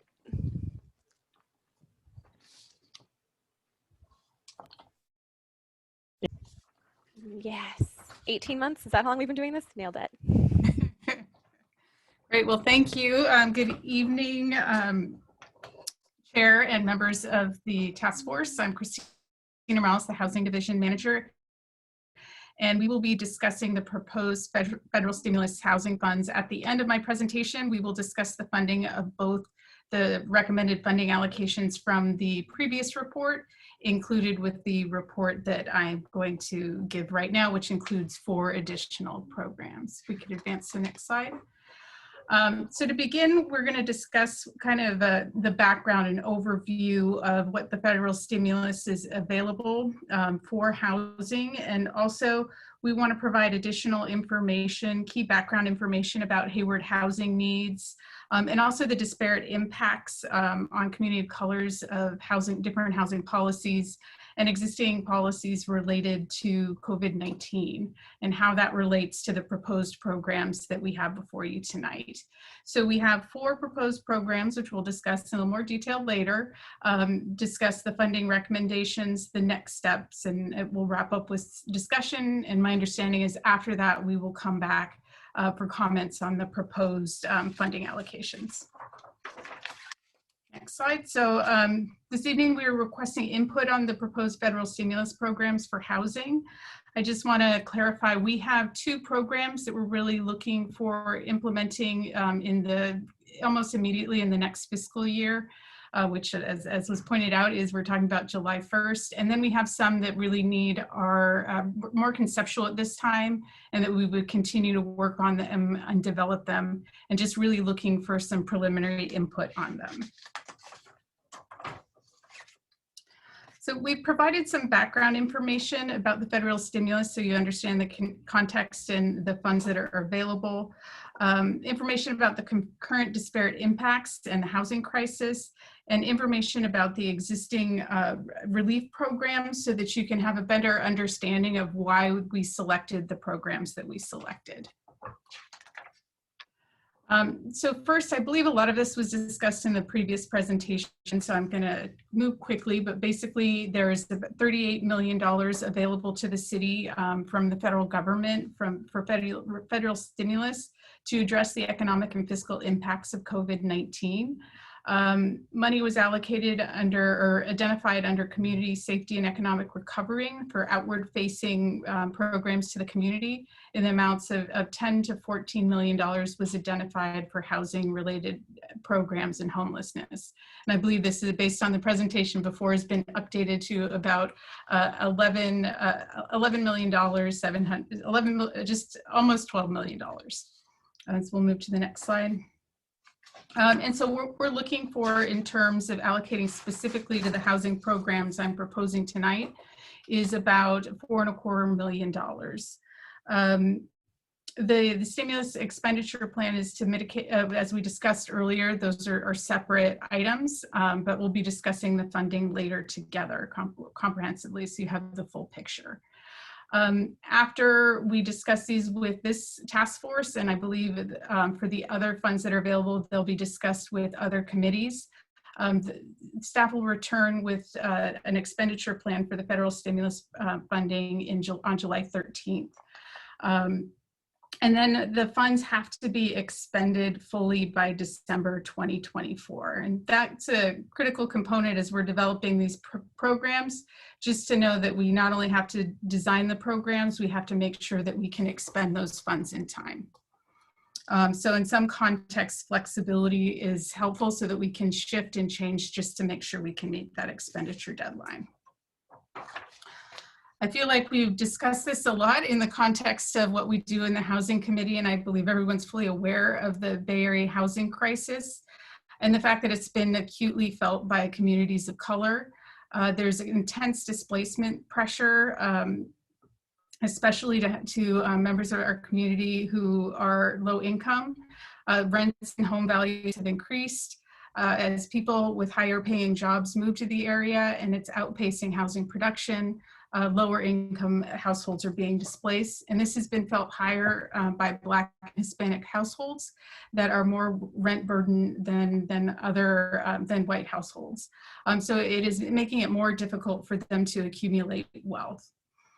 We also want to note the history of discriminatory housing policies. So for example, there have been restricted housing covenants that have prevented African American households or Black households from living in certain communities, even within the Bay Area. Redlining, use of zoning to exclude Black households from different neighborhoods, and then just the lack of access to financial resources to be able to purchase homes. So funding from lending institutions in order to purchase. So all of this is compounded over time, where we have this real wealth gap between white households and Black households. And we have a disparity in housing stability as well. So housing discrimination, among other forms of racism, contributed to this significant wealth gap, and we're expecting that this is only going to be exacerbated by COVID-19 because of the disparities we've seen and the higher impacts we've seen on communities of colors, and especially Black community members, making them a higher risk of these negative impacts over time. And then I also wanted to point out, as we were talking about, sorry, making Amy go back, there was one more thing I wanted to point out, is that there's a substantial wealth gap between white households and Black households across the country. So the median wealth of a white household as of 2016 was $171,000 compared to a Black household being $17,600. So there is these long-term impacts of this inability to access stable housing. All right, so when we're looking, in addition to help us inform the conversation and the programs, when we look at the city, counties, and state response to COVID-19 and to address these disparate impacts, there's been a lot of focus on rental assistance.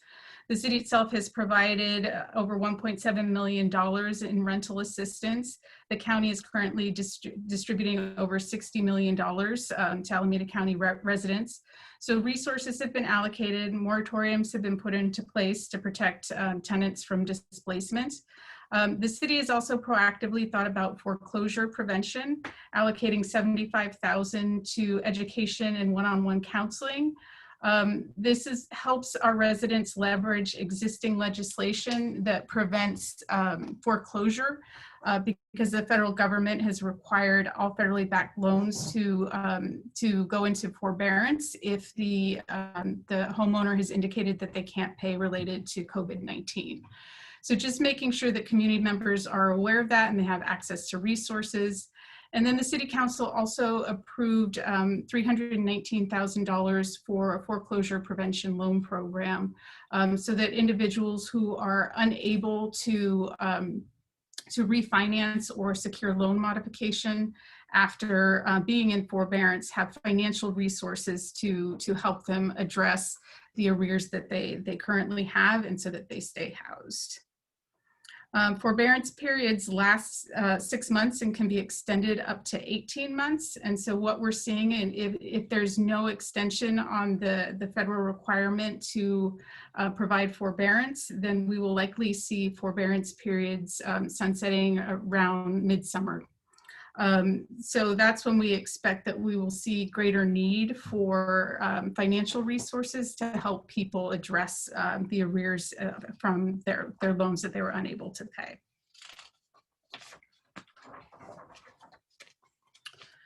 So based on this background, staff has come up with 4 proposed programs. We have Move to the next slide. The first two, we're looking at programs that we would be implementing in this upcoming fiscal year. So starting in July, we would be working on these programs. And these would really, as I was discussed earlier, going for the low-hanging fruit, the things that we are already working on and that we want to add additional funds to. Relocation assistance, which would support existing legislation for tenant relocation assistance. And then the next two programs, wealth building and tax defaulted foreclosed property, are really more conceptual at this point and looking for just a sense of whether staff should spend time on further developing these programs. And if we were to work on them, would be working on them in fiscal year 2023. So the first program I want to discuss is the foreclosure prevention loan program. And it's really, as I mentioned, we want to supplement the existing allocation that was provided.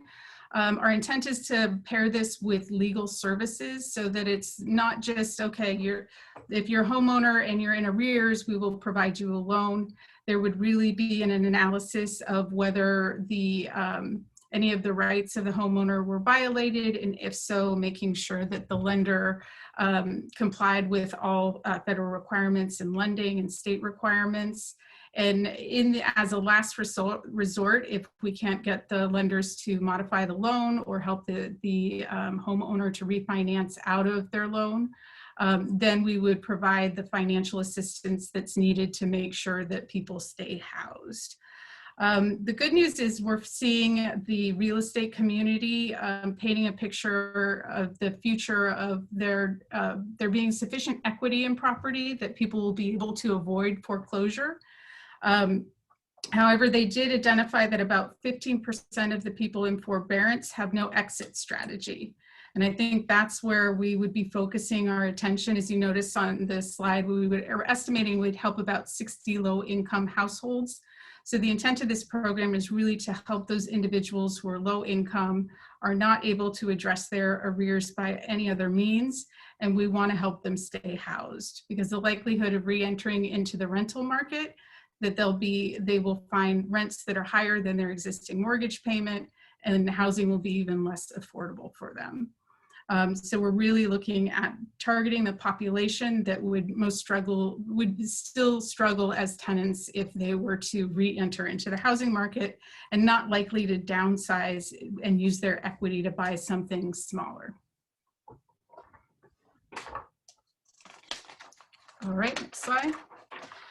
The next program, in July of last year, the City Council approved a tenant relocation assistance program that required property owners to provide relocation assistance for no-fault evictions and for temporary terminations of tenancy related to substantial repair. What we have noticed since implementation of the ordinance is that, and it's likely due to the fact that there is a moratorium in place on eviction, so there may not be a lot of evictions happening for no-fault evictions, but a lot of the cases we're seeing are related to health and safety issues and natural disasters. So we've seen about 17 households that have been impacted by the need to relocate due to health and safety issues.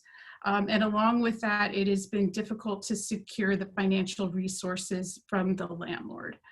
So what we're proposing is that the city would provide the financial assistance, and as stated in the existing legislation, we could recover the cost to the city by either placing a lien or exploring the possibility of providing a loan to that property owner, so that we could provide immediate assistance to the tenant who's displaced, and then recover the funds at a later date, as there may be a discussion as to whose obligation it is to pay, whether the landlord is required to pay, but we get immediate assistance to that tenant that's facing displacement. So this would be a program that we would look to implement immediately, because we see immediate need for this as people are being displaced and they're still struggling with COVID-related issues. We want to try to rehouse people as quickly as possible, and having that financial resource would help them. Next slide.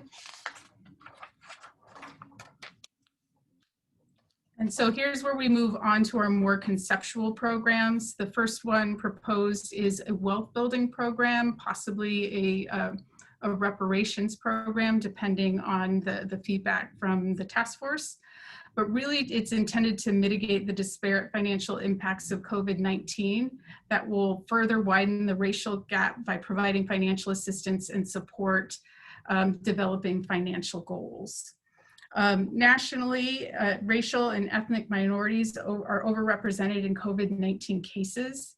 This is also the case locally. In Alameda County, Hispanic Latino individuals are 22% of the county's population, but make up 40% of COVID-19 cases. Black and African American individuals are only 11% of the population, but represent 17% of COVID deaths in the county. In addition, the disparate health impacts of COVID-19, communities of color are experiencing a disproportionate economic impact. So the intent of this program is to mitigate these disparate impacts. And so, as I mentioned, this is really conceptual. We don't have any idea how many people it would serve or what the financial assistant would look like. Really looking to develop this with using community engagement and having the intended recipients inform how the program would be developed. We're proposing setting aside $2 million for use of the programs. And I think the main question we have for the task force is that should this be designed as a reparations program for Black households? Christina, can I just interrupt for a second? Just to get back to Councilmember Wahhab's point, we did start actually thinking about this program as a down payment assistance program, but then when we had conversations and we looked at other programs and we had some conversations, you know, the idea of not being prescriptive about how to build wealth, because different people, you know, at different incomes have different ways of building wealth. So it could be that education as an investment in wealth building. And so that was why we expanded it to wealth building, which doesn't preclude this from being used for a first-time home buyer program or for help in that way. So certainly open to your thoughts about that as well. But this kind of started as that and then kind of expanded once we started talking to people. So curious to hear your thoughts. Yeah, and I think if we move to the next slide, I think this is where we are illustrating kind of, as we brainstorm, kind of throwing out some ideas of what types of programs it could look like. I think down payment assistance is the first thing that that comes to mind. As we look at the program, I think the obstacle we have with the down payment assistance is that it really favors people who are mortgage ready. And so there's definitely an opportunity here, and I think it can be used for that, but also looking at the various needs of community members, where they are with their personal goals.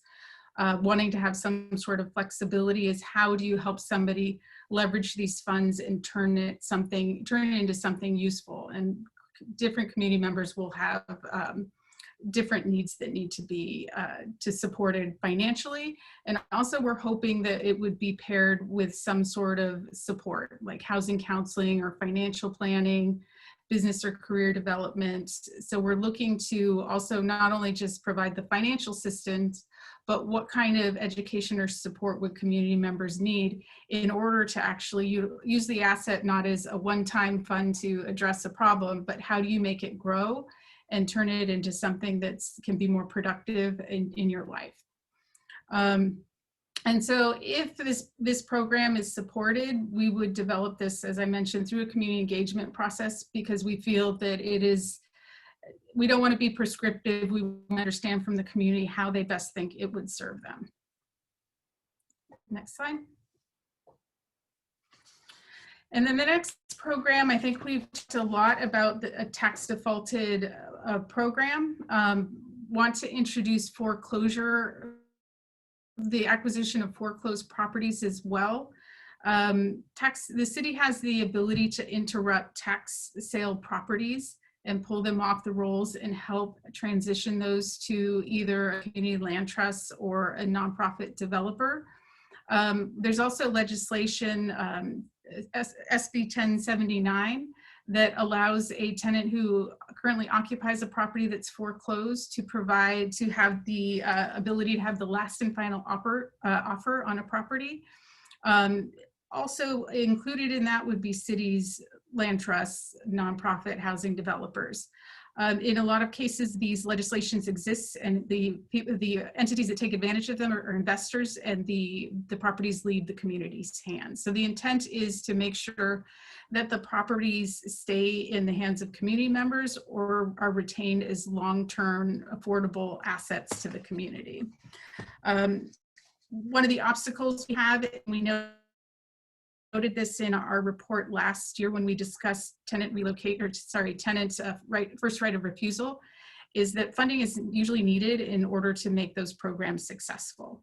So how do we provide a tenant funding in order for them to acquire a property that they live in that's being foreclosed in? And then conversely, how would we provide a land trust funding they need to either acquire tax defaulted property or also leverage this foreclosed property acquisition process? So how do they take advantage of it? So it would still require more development, figuring out what that amount would be. I think we've made an estimate that it would take around $125,000 to $150,000 per unit. But we would look into what it would take in order to create a program that not only helps identify to a tenant what is the process I need to understand in order to acquire the property I live in that's being foreclosed on. And then here's the financial resource to bridge the gap between what the tenant can afford and what the house is. So trying to figure out those two pieces of the puzzle, figuring out the right amount of assistance for a community land trust to be able to acquire the property. And in the essence of maintaining that flexibility, including nonprofit housing providers, because we do have an expenditure deadline, and that if we cannot make it successful in one way, we may need to be able to shift to another. That said, in the context of nonprofit housing developers that develop large projects, they may not be looking at the smaller opportunities that are likely to become available under the tax defaulted and foreclosed acquisition program. Really anticipating it would be smaller single family homes or smaller quadruplexes, not really the large with $1 million, we probably wouldn't be helping anyone acquire large properties. The idea is that we would be providing long-term stable housing options to address housing stability. And once again, we would work on this more, come back to the task force with a fully developed program once we work out all the details of how do we help people access their rights under existing legislation, and then what is the right funding amount that we should be providing to make these successful. And also looking at the housing opportunities that will be coming up for tax defaulted properties in the next calendar year. So we are proposing $1 million of funding for this program, but would come back with more detail. All right. So the next steps is, as was mentioned in the previous presentation and earlier, is that we're really having preliminary conversations about these programs, but the budget appropriation for the stimulus funding would be discussed on July 13th. We would, if these projects are supported, and the first two, we would look to implement them in the upcoming fiscal year, this July, for our foreclosure prevention program and the relocation assistance emergency fund. And I did want to point out one thing I failed to mention on the relocation assistance emergency fund. We're hoping that the funds are replenished. So as we provide funds to the tenants and the landlord's property is liened, when they clear that lien or pay the city off, the funds would then be replenished so that then those funds could help the next tenant. The only time when that wouldn't be the case is when it is an emergency, such as a fire. I think we've had one tree that's fallen on a property that's made a home uninhabitable. And in those cases, the landlord's not liable for relocation assistance. So in those cases, the funds would be a direct grant. But in other cases, if the landlord is liable, the city would recover those funds. Staff would develop, then we'd be developing programs for that are more conceptual and looking to work on those in fiscal year 2023. And that would be the wealth building program, and whether or not it's a reparation program is yet to be discussed. And then also the tax defaulted and foreclosed property acquisition program. There's still a lot of questions to be answered on how we would make that work, what the process would look like. And then ultimately the funding needs to be fully expended by December 30th, 2020. All right. 2024. So 2024, thank you. I've gone back a year. We skipped that year, so I want to relive it. Oh, no, I don't. Okay. I often just gloss over that year. So this is a summary of all 4 programs and what the proposed funding allocations look like and the implementation timeline. I believe we're going to enter into discussion more about the programs themselves, and then we will come back and discuss the allocations together with the projects that were previously proposed by Community Services Division.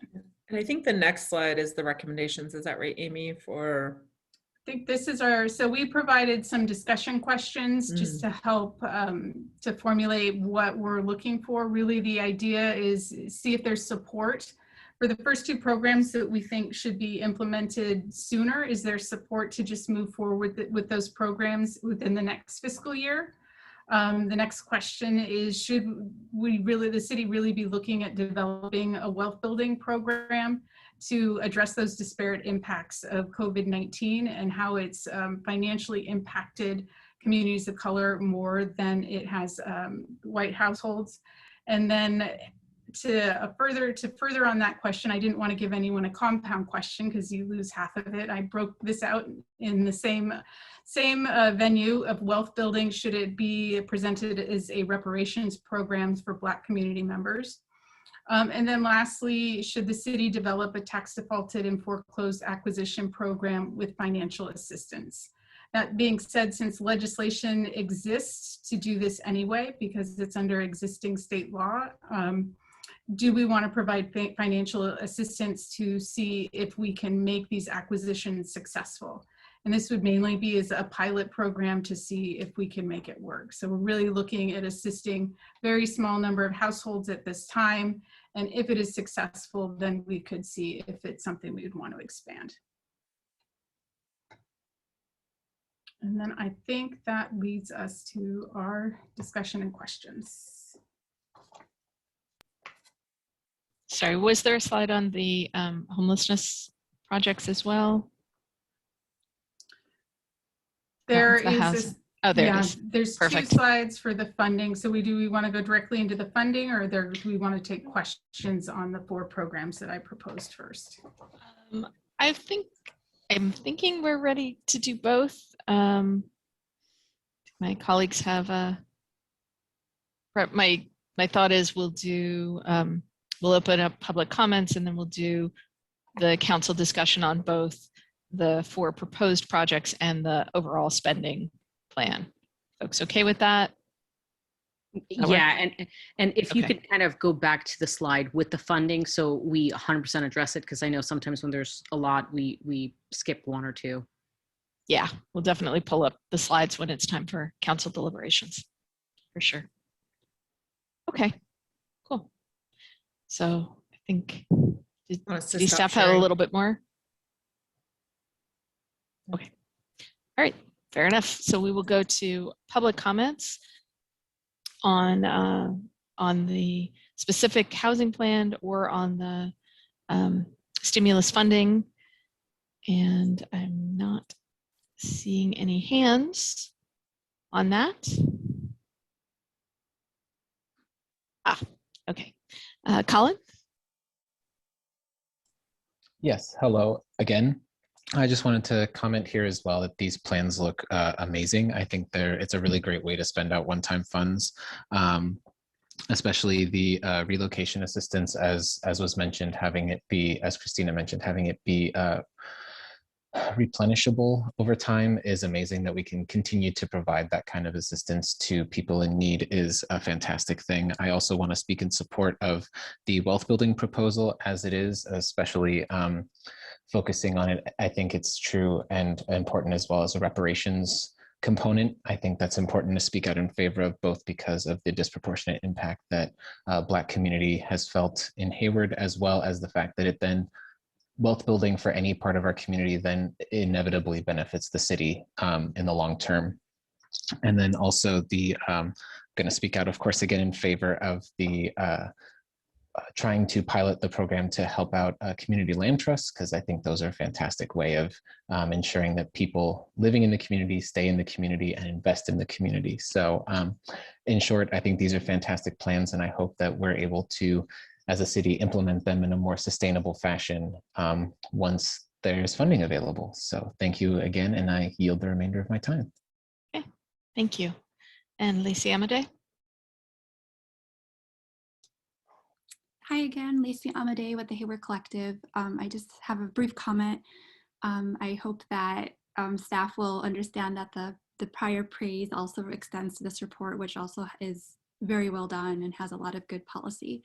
But I also wanted to particularly offer praise to Christina and anyone else who helped with how well done and thoughtful the racial equity analysis was. I feel like this is just such a wonderful context and sets up the council members in such a good position to analyze in order to determine how they're going to give the direction.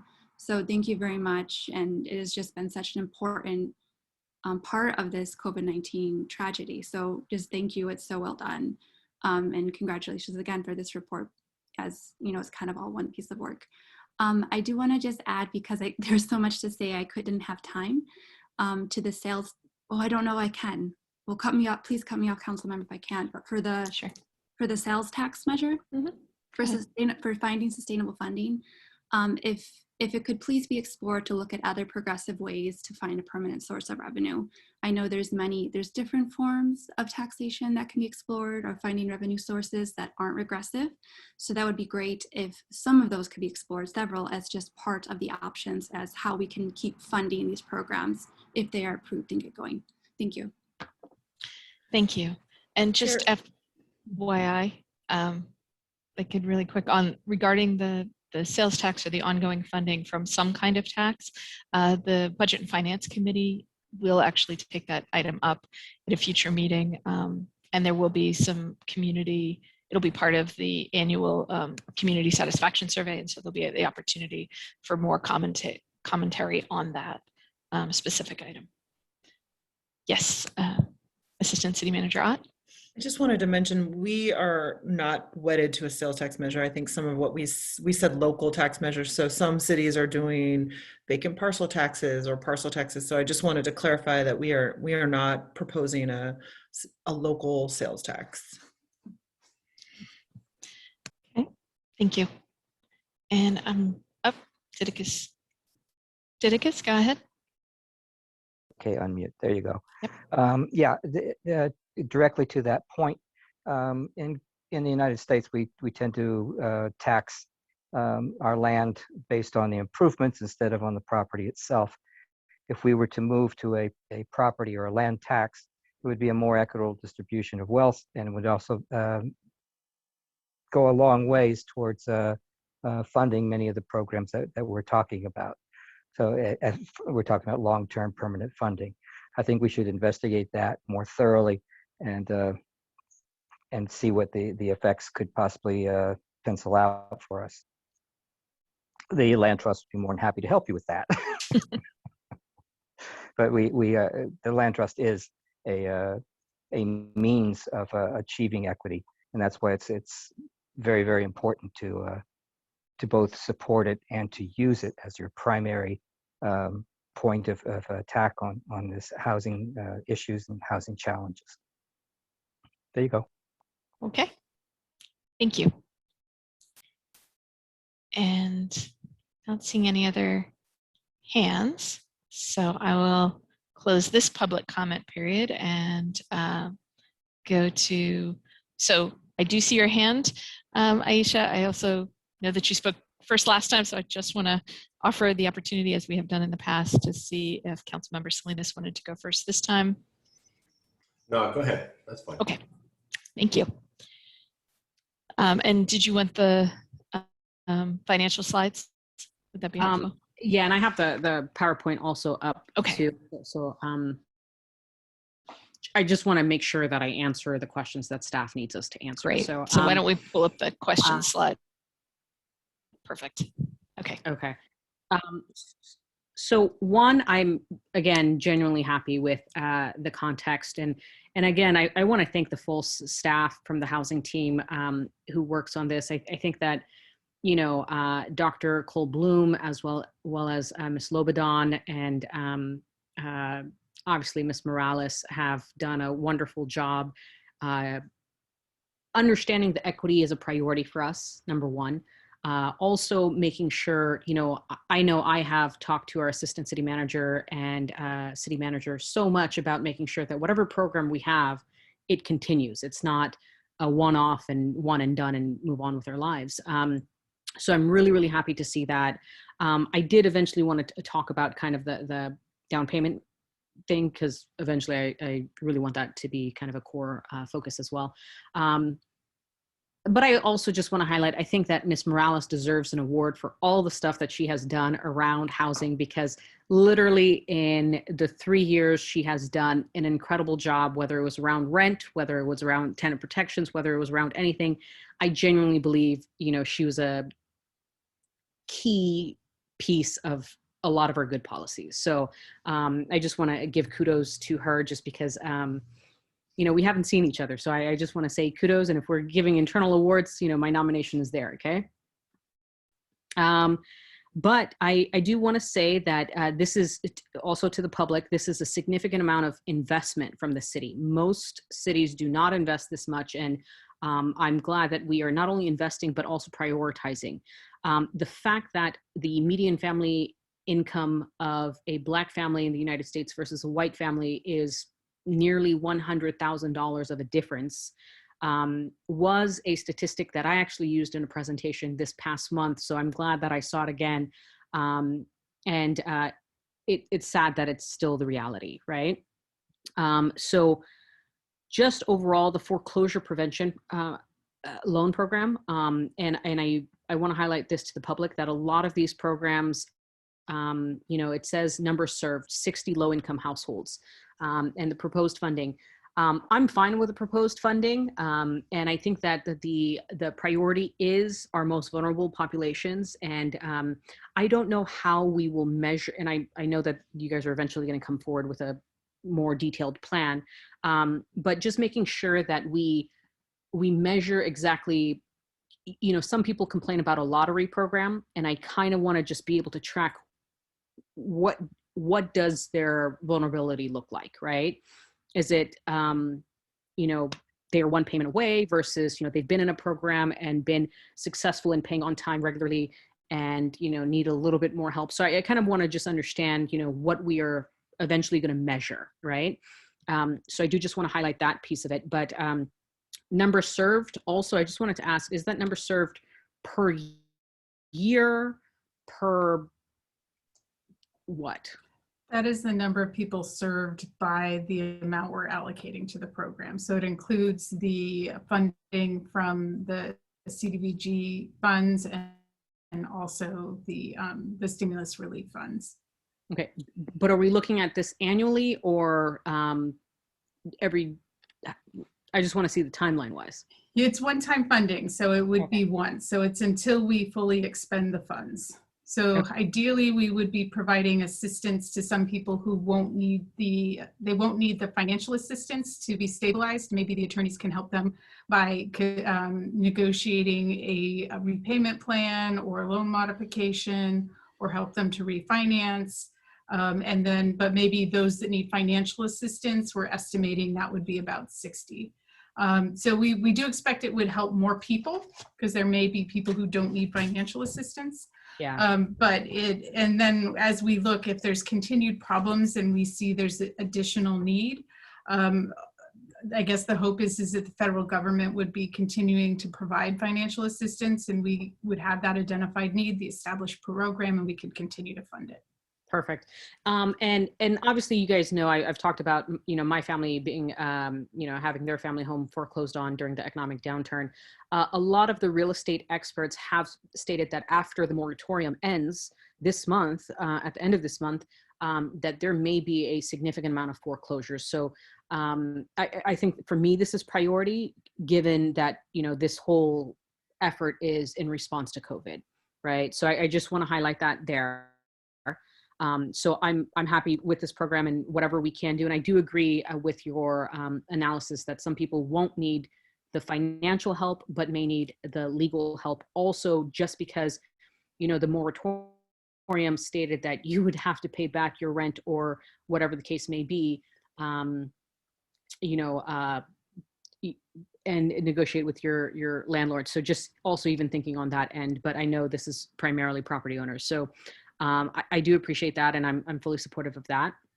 Could I just jump in for 1 second? I just wanted to clarify one thing is that if the council approves the expenditure plan on the July 13th, I just want to be clear, these two programs we will be implementing immediately. So I just want to make sure we won't be coming back with these two programs. That was at least our intent. So I just want to make sure that everyone understands that's our proposal. 100%.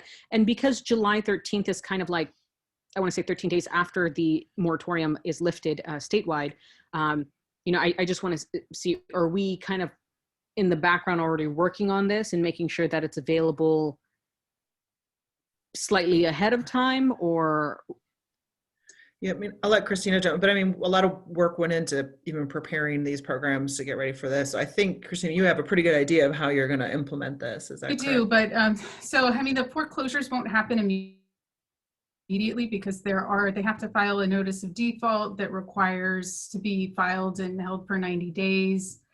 I think prior to that, there's a 30-day period where the lender has to try to negotiate to provide a workout plan. And then following the notice of default, there's, I think, another 90-day period for filing the notice of trustee sale. My understanding is that that process can, well, it's set up for about 7 months, it can take up to a year.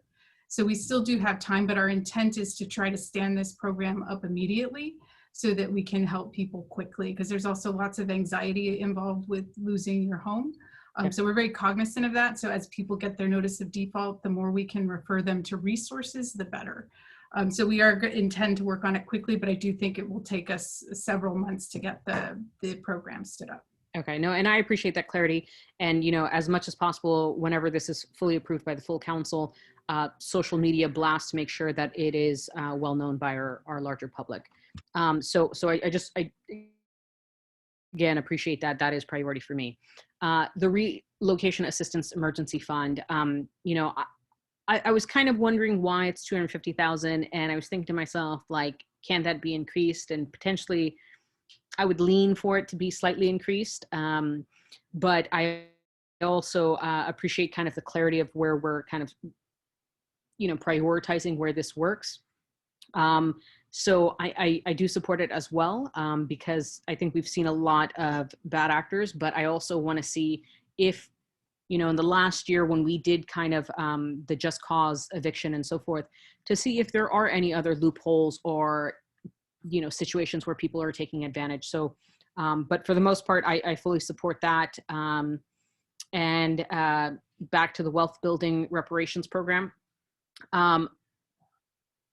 Okay, so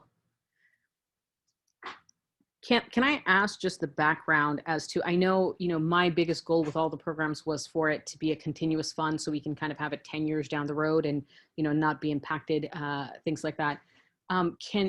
Did you guys look at the San Mateo program and other programs for the down payment assistance, the loan being sold to the bank and, that person, the homeowner, just paying one payment to their bank and the city getting their funds fully back and being able to help the next family? I did not look into the program, I think, because the conversation about the program changed, where we were looking more at the wealth inequities and being framed in that context. I think that we have plural needs in the context of wealth building versus down payment assistance, where I think it can be an option for the wealth building.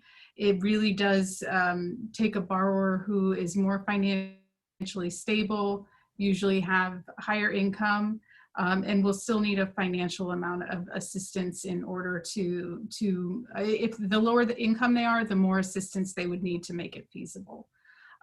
So that's the challenge with the amount of funding that was available for this program, and what it was trying to accomplish.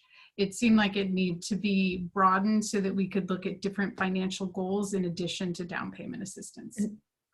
Okay. So on this particular one, I still have a question mark for myself. And I'm just being very frank about it. I don't mind the wealth building program as was stated in the staff report, but I know I had a very different vision for,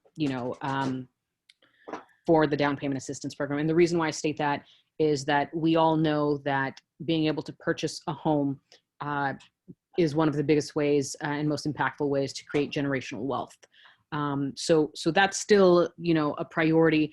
The options within the wealth building programs, I think that I don't know which slide it was, but it was, the several options that we had. Can you guys go to that slide? Sorry. Amy just stepped away from right when you answered it. Sorry about that. No worries. Yeah. That was bad timing.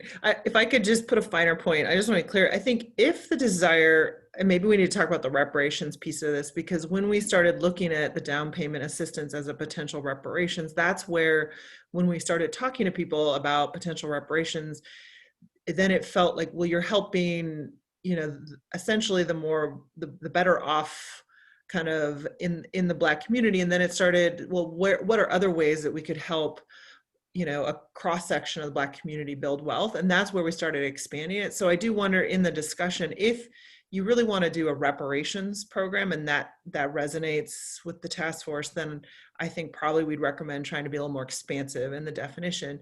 If you want to really focus on down payment assistance and home ownership, then we might want to not go down the reparations route. I mean, Christina, would you agree with that? Yes, I'd agree. And so I think there might be this question that the task force wants to talk a little bit about, is reparations or no, because when we did start researching other programs and talking to different community members, that was the issue that came up, and trying to be more expansive and serving a larger cross-section of the Black community.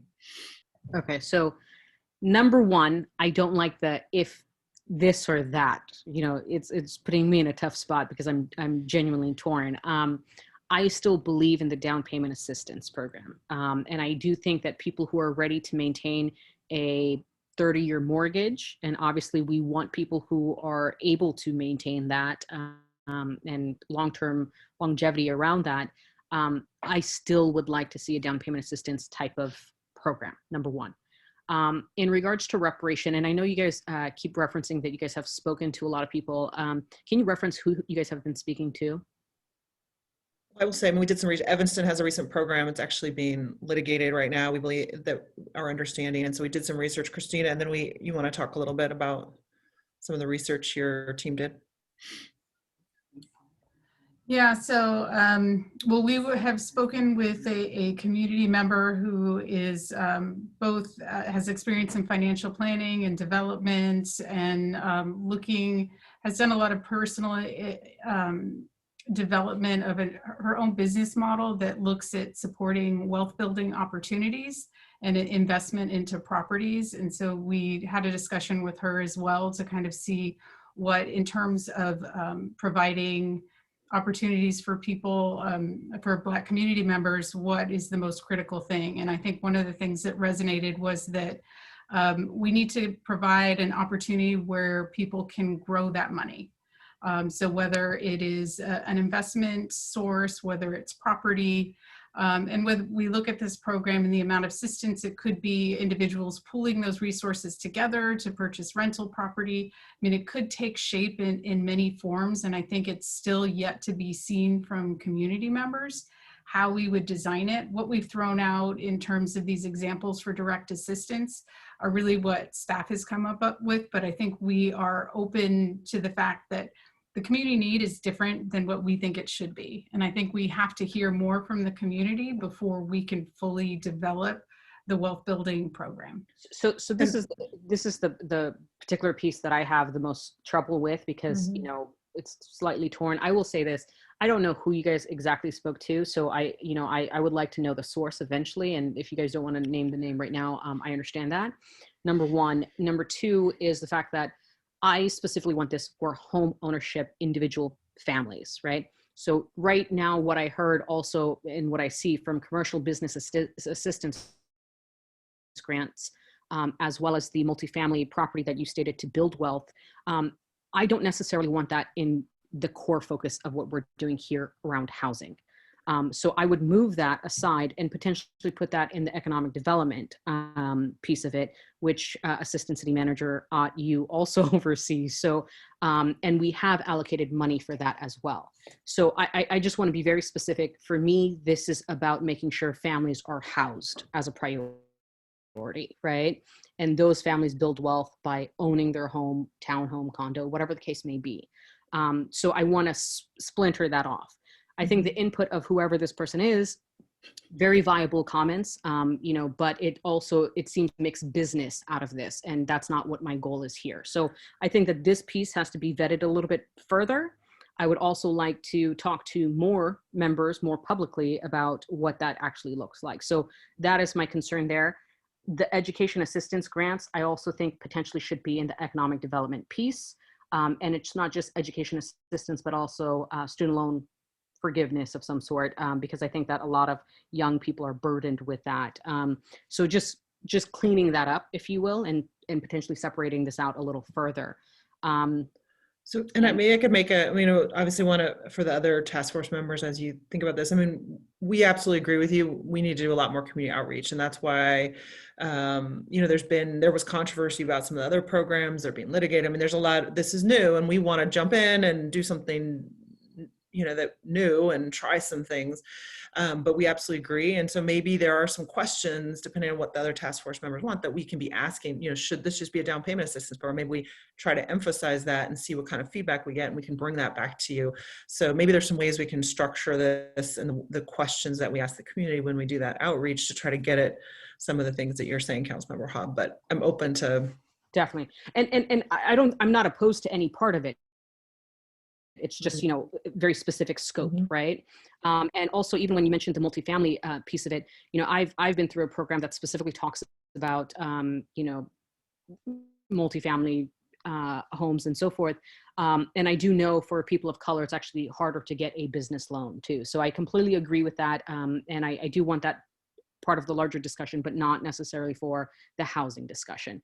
And then I do want to highlight so specifically being a reparations conversation.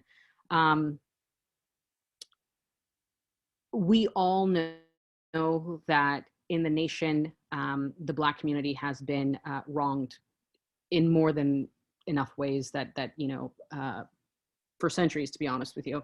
I do agree with a reparations program.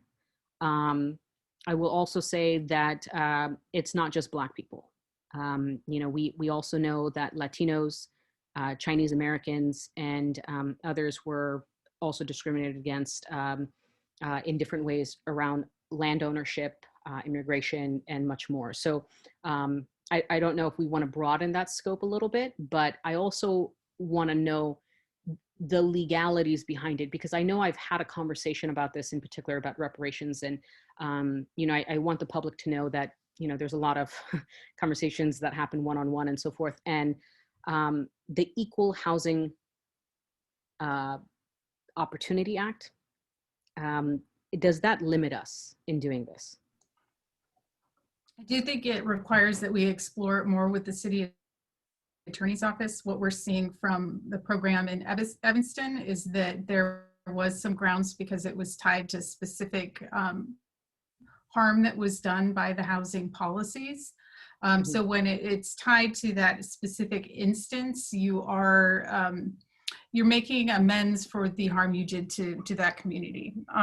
So we would thoroughly vet it with our attorneys, and I think this is why we put this on a longer term project, because it needs a substantial amount of time investment in order to investigate these questions and really work with the community on what makes sense. Okay, so I would like that fully vetted, just because I don't want to get excited and like my hopes, crush, the very next week or something like that.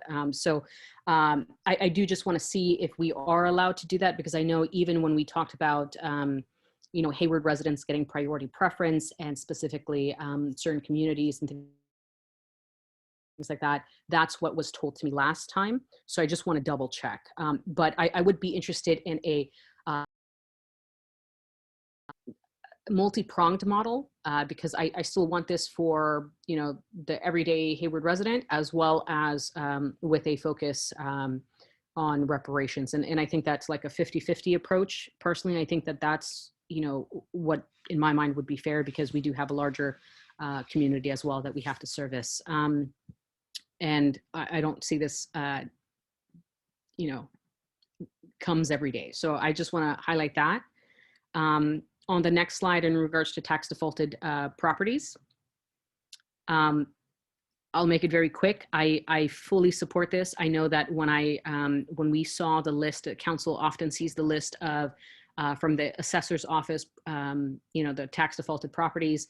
It's not a lot, so I want the public to know that sometimes it's only like 15 to 30 properties, so it's not significant, if you will. You don't think it's 100 or so. Why specifically approximately 6 units, though? I was a little semi-surprised about that. So we're estimating between $125,000 to $150,000 per unit, it being needed in terms of a subsidy. So in the analysis we did last year with for the Homeless and Housing Task Force for subsidies required for community land trusts, based on our conversation with Oakland Community Land Trust, they needed approximately $150,000 per unit to be able to create a project. And then the remainder they acquire through private financing. Okay. And then in terms of if it's a tenant trying to acquire the property they live in because it's being foreclosed, considering the down payment assistance analysis that we did last year at 120% of the median, that is the amount that would be needed in order to help somebody have enough for down payment assistance to be able to bridge the gap between what they can afford and what the potential price would be. Our expectation is that the price on these properties would be lower because they are foreclosed and tax defaulted property. So we may be able to shrink the size of the assistance that is needed, but the other objective would be to target a lower income population if the price to acquire the home is lower. So especially in the case where we would be able to transition somebody from being a tenant to a homeowner, we would be able to use kind of that maximum assistance amount to get down to what their income can support in a first mortgage. So it gives us that flexibility. Okay. And I know the city manager and I spoke to a couple of different folks regarding this program before it's been presented like this. They did ask specifically, if a home is foreclosed, are we going to kick out the original tenant? And that may also displace Black and brown people at a higher proportion than we prefer. So I just want to make sure that whoever that original tenant is, they get first right of refusal potentially also before we even convert it to affordable housing or something like that. And I just wanted to know, was there any thought around that? Yeah, the intent is not to displace anyone. And I think that we've been looking at the tax defaulted list, and for the most part, a lot of those properties have been owner occupied. And it has been a conversation we had with the Community Land Trust to kind of help think tank around what kind of solutions could we provide if there are existing homeowners that are about to lose their property. And so that would be the idea, is that we would really either be working to help keep those individuals in their home. It does pose challenges because you're normally putting a resale restriction or limiting equity on a property that somebody currently owns. So it can be a difficult thing to get current homeowners to agree to, but we're definitely exploring those means, and ideally we would be helping them acquire vacant properties. And in the case where we use the foreclosed property as tenant occupied, we actually help that tenant buy the home. 100%. I agree. I just wanted to make sure that the thought process, included that. But also, I just want to ask, why just single family homes? Why not also condos, townhomes, and all the in-betweens? Comes down to funding. Looking at the funding amount available with $1 million, the larger the property. Now, it could be as we develop this program, or we look at the tax defaulted list, maybe it is a quadruplex that is available that makes a lot of sense for community land trust.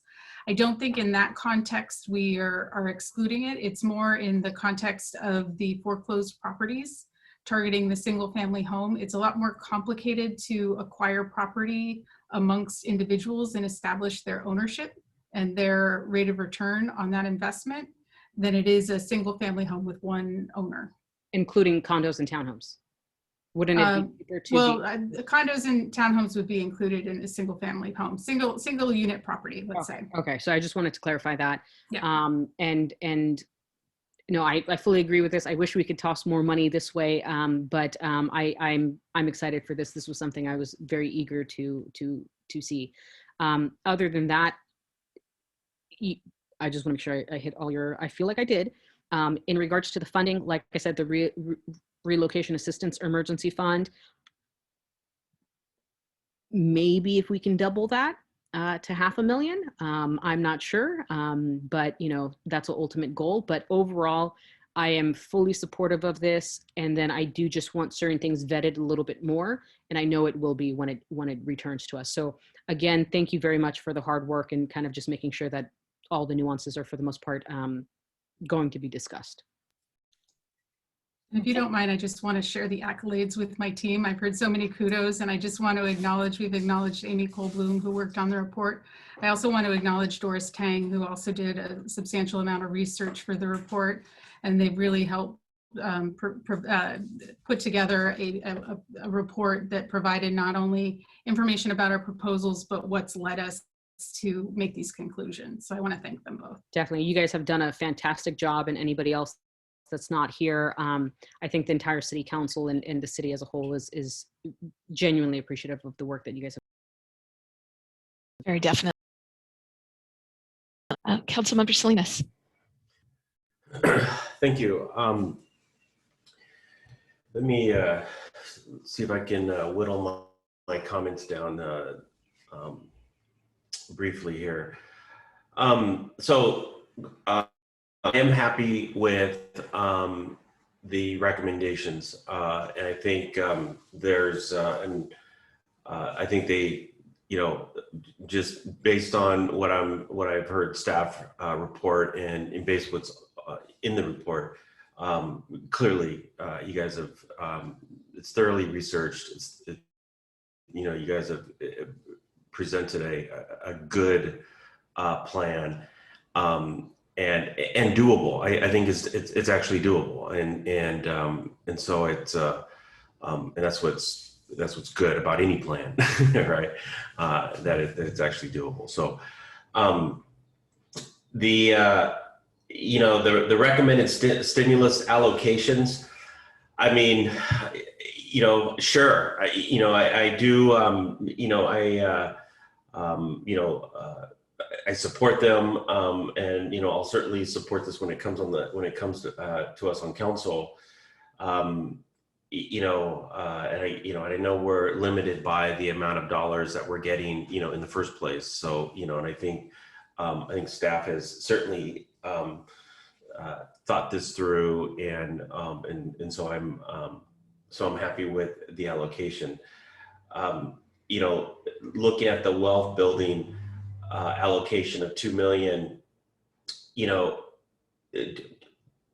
if we can't, you know, if we can't nail down a specific program, is it possible to take that allocation and apply it to, say, foreclosure prevention loan program or the relocation assistance emergency program? I know these are all proposed numbers, but is that yeah, I think it's a great question, because this came up when we presented some of the other stimulus projects to the council infrastructure committee. So I'll be making sure to incorporate this into the July report to the full council. But what I think the finance director and I have talked about is that we are going to recommend an appropriation, that the council approve an actual appropriation kind of by reso for that first year. We're going to probably also ask you to approve an entire plan for all of the money, but that is really going to be a working document. And I think it kind of needing the direction to kind of, yes, this is generally our plan, but here's our 1-year plan that we're going to appropriate the funds for. And then I think we're going to come back to you every 6 months, if sooner, if necessary, because I think there's some things that are going, like you're saying, that are going to change. So if we do some outreach and there's really not an interest in a wealth building reparations program, or they prefer a down payment assistance program, or we have money right now programmed for the financial funding gap on the fire training center, but if our Measure C funds come in higher, we might not need that. So we're absolutely thinking of this as a working document, or kind of a working approval that we know we're going to have to amend it and change it, and there's going to be opportunities to shift funds around. I think that's probably a little less so in those initial programs, right? So for the foreclosure prevention loan program, relocation assistance fund, we're looking for direction to allocate those funds now so Christina and her team can get started. But if we have more money, then you may, and Christina's getting all kinds of requests for relocation assistance that we hadn't anticipated, then at 6 months, we could shift some of those other funds that maybe are in other programs that we didn't need, and we shift more to Christina to do more on that. So I think, because we don't know all the need yet. And so I do think we have to think of this as kind of an evolving plan. Yeah. Good. Does that help? Yeah. Good. So question number 1 is yes. So I'll make that easy. Now, developing a wealth building program, absolutely, I'm in support of this. But, and I have to agree with the statement staff made about, wealth building is it manifests in a lot of different ways, right? People build wealth differently. Some people build wealth through opening up a business. Some people build wealth, going to school, right? Some people build wealth by, buying a home. And so, I am, I was, as you were talking about it, I was even thinking about, and I know it was, I know putting in economic development was, thrown out there, but, wealth development is also, as you put in your slide here, hold on a second, housing counseling, financial planning, business and career counseling services. This looks like something that is housed in community services in the library, right? And this, it would be interesting to see, thinking about, asking the library to think about, what does wealth building look like if housed in the library, right? And is it literacy, right? Is it literacy development? Is it education development?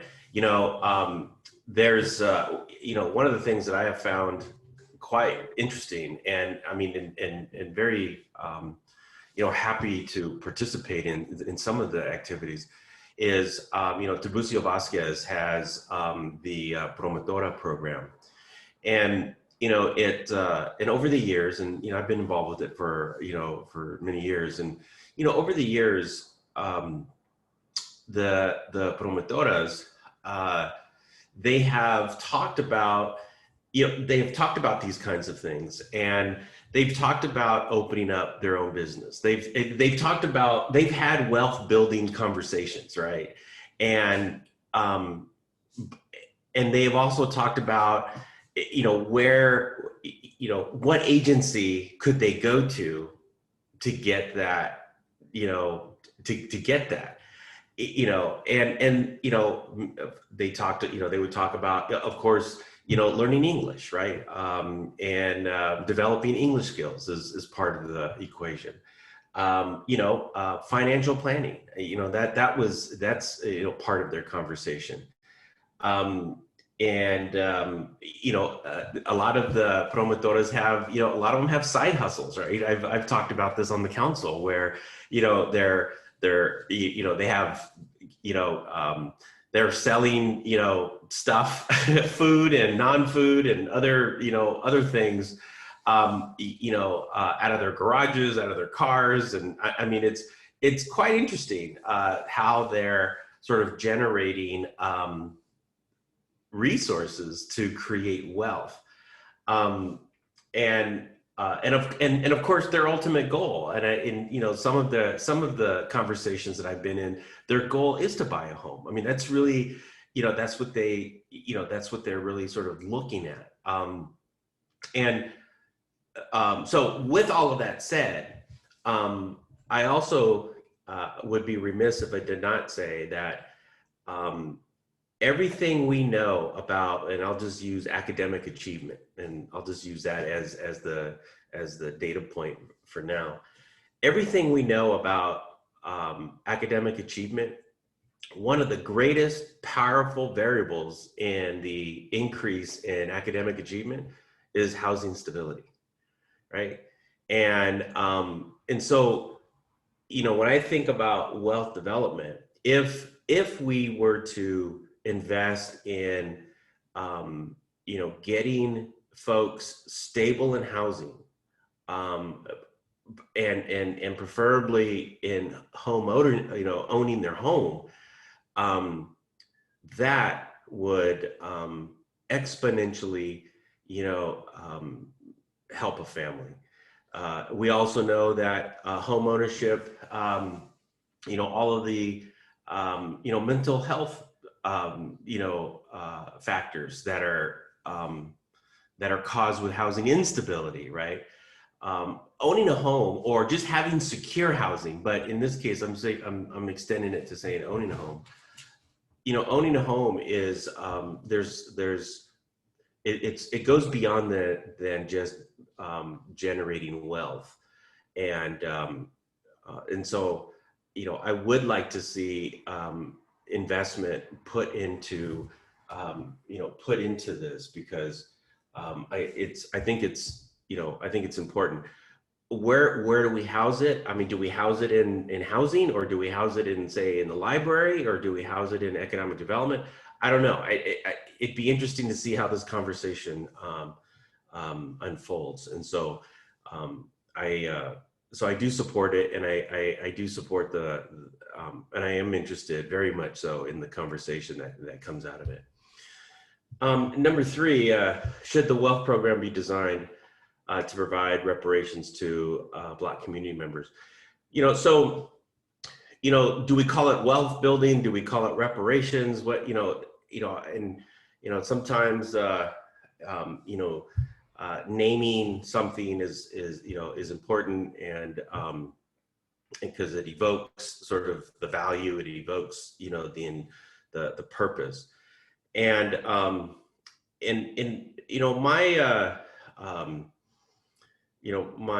my thought on that is, I think building wealth it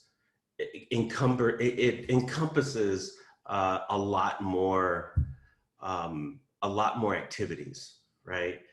And if we invest in wealth building activities and wealth building strategies, then we can include more groups that were negatively impacted by the insidious practices of racial covenants and other just horrendous discriminatory housing practices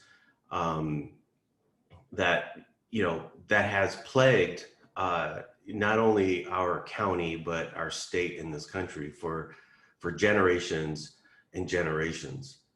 When I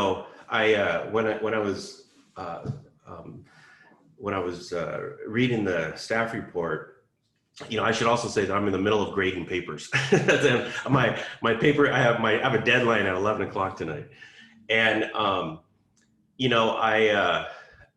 part of, we talk a lot about this in my own classes. And, one of the examples that I always talk about is, look at the layouts of communities, right? If we look at you know, how racism and historical legacies of discrimination and even Jim Crow, if we really want to see tangible examples of it, look at where people of color live. And I mean, just here in Alameda County, just, you know, I always cite the Matthews v. Andrade case, 1946, where, you know, where it challenges prohibiting African Americans, Mexicans, Chinese, Japanese, and Native Americans from owning land in Alameda County, or even being inhabitants on property in Alameda County, except if they are servants, right? And if you look at how, so we have that legacy that we've been dealing with. The other legacy that we deal with is, look at the neighborhoods. I mean, Chinatowns are in Chinatown. Chinatowns are located in where they're at specifically because of zoning, right? If you look at, you know, every Mexican, every Latino barrio in the East Bay has one street in common. That's East 14th and Mission Boulevard, from Oakland all the way down to, you know, Fremont. And we can keep going, but, you know, there's been a lot of redevelopment down south of Fremont. But, you know, if you look at, you know, the Fruitvale, A Street barrio, Tennyson barrio, Dakota barrio, Irvington barrio, all these neighborhoods, all were built, they were deliberately planned, they were deliberately built for Latinos. Russell City, right? Another example of the legacy of Jim Crow. And then of course, the placement of the relocation of Russell City to Kelly Hill. And so we see these examples of communities of color that historically, and when I say historically, I mean for generations, you know, that have been dealing with racism at every level and through every agency. You know, there's a really good book, I'm not going to talk about it tonight, but there's a really good book called Fit to Be Citizens by Natalie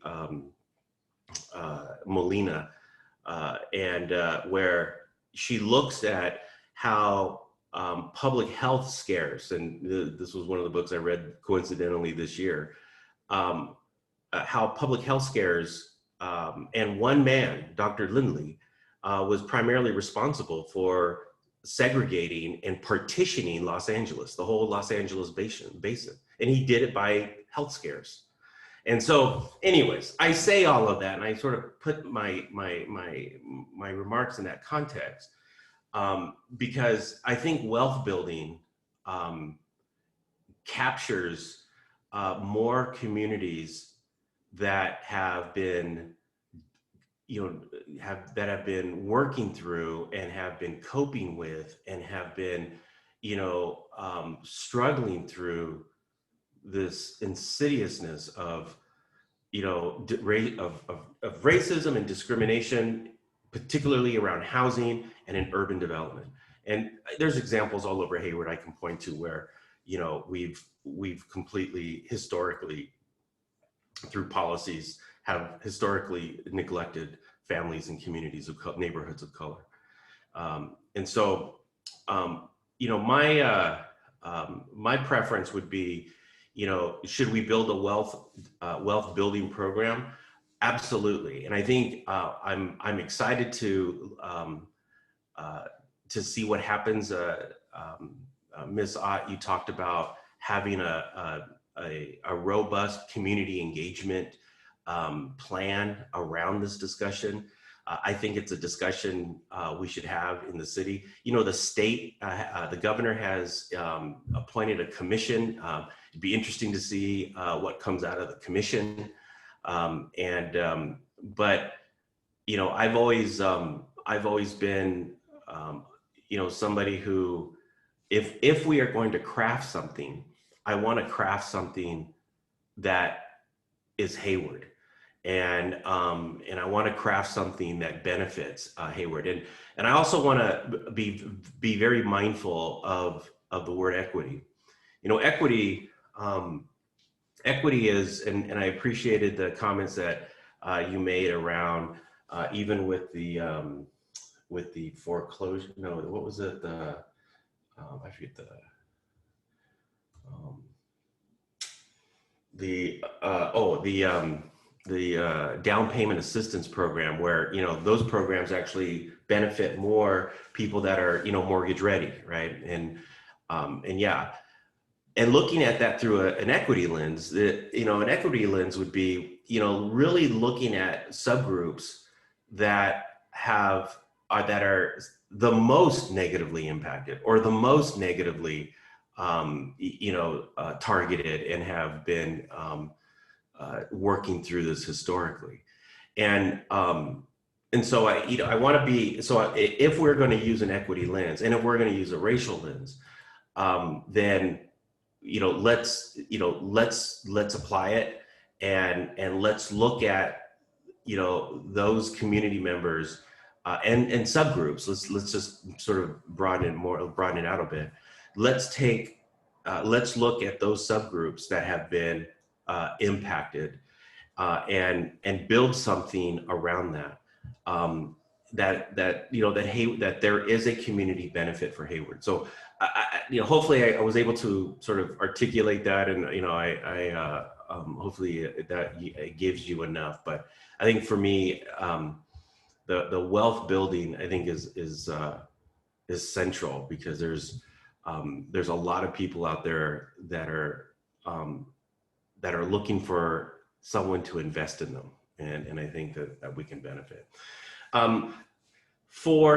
Should the city further develop a tax defaulted and a foreclosure property acquisition assistance program with financial assistance? Yeah, and I forget if you said that this wasn't fully vetted, or was this fully articulated yet, or where are we at on number 4? We would still develop this program further and come back to the task force next fiscal year with a more developed program. Oh, okay. So yeah, I would totally support that. So those are my 4 responses, and I apologize for the history lesson. Thank you.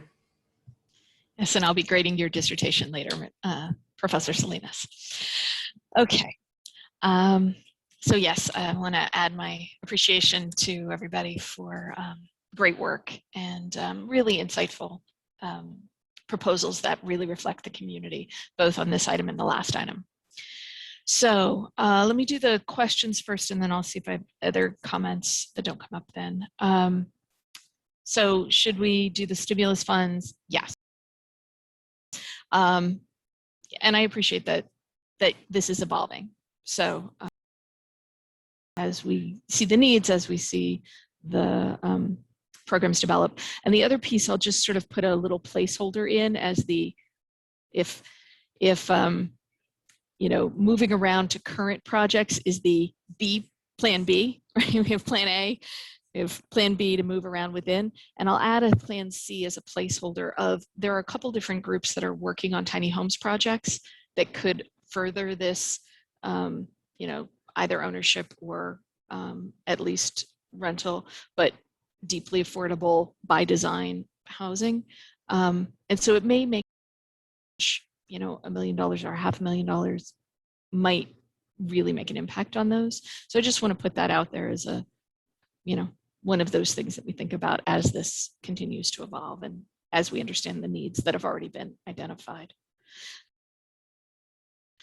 Plan number 2, yes, we should do a wealth building program. I love that this has evolved from we know what the solution is, to the folks who are affected by the issue can drive the solution. I certainly came to these conversations with a certain thing in mind, and I really appreciate that this has evolved and is thoughtful and again is building on the strengths of the people affected. And I think when I think about the shallow subsidy program, I think that same that there could be opportunity there that maybe it is, I mean, I know it's building on the existing infrastructure of rent subsidy, but maybe what somebody really needs is that opportunity to finish school in that moment, or that if we provide some rehab funding, the unit becomes more, deed restricted. I know that's more complicated. So, but the idea that the person, whether we're talking about this wealth building program or the shallow subsidy, that the person can have some empowerment to say, this is the thing that will prevent homelessness or that will build wealth, depending on the goal of the program. And it also seems like the opportunity to wrap some of our other programs around. I mean, you talked about some of those earlier, and I'm going to jump back over to the shallow subsidy just from a timing standpoint, just to try and be efficient with my comments. But the idea of connecting, for instance, the shallow subsidy people to the GED program at Hayward Adult School, if that's a need, or the Hayward Promise Neighborhood programs or the food pantry programs. What are the things that are going to help that family stay long-term stable? Some other things about that, but I'll come back to it. So yes, on the wealth building program, and yes, on the tying this to for Black communities members. I think as if I understood Professor Salinas correctly, in tying the nexus of these funds to harm done, important. And whether we use that around the Russell City lens or where that needs to be, that I agree is the community conversation. But we spent a year talking about and shouting about Black Lives Matter. And so this is where that rubber meets the road. So yes, we do prioritize Black community members for this funding. It's not that much funding, it's only one time, but the idea of, but this, to Mark's point earlier, this is the kind of thing that I do see people get excited about. The opportunity to change the equation in a meaningful, substantive, long-term way. That's something I think we could do really well. And I think there's a couple opportunities to engage with folks. The Russell City, former Russell City residents have a network in the community. And so tapping into them for insights. There is the Promotoris. Thank you, Mark, for raising that. I think that's a great group. And I appreciate that, Aisha, that you brought up the student loan repayment. That may be one of those flexible uses of this dollars, absolutely. Maybe it's microloans. That's one of those places where I was thinking that people could get excited about, private funding could get excited about.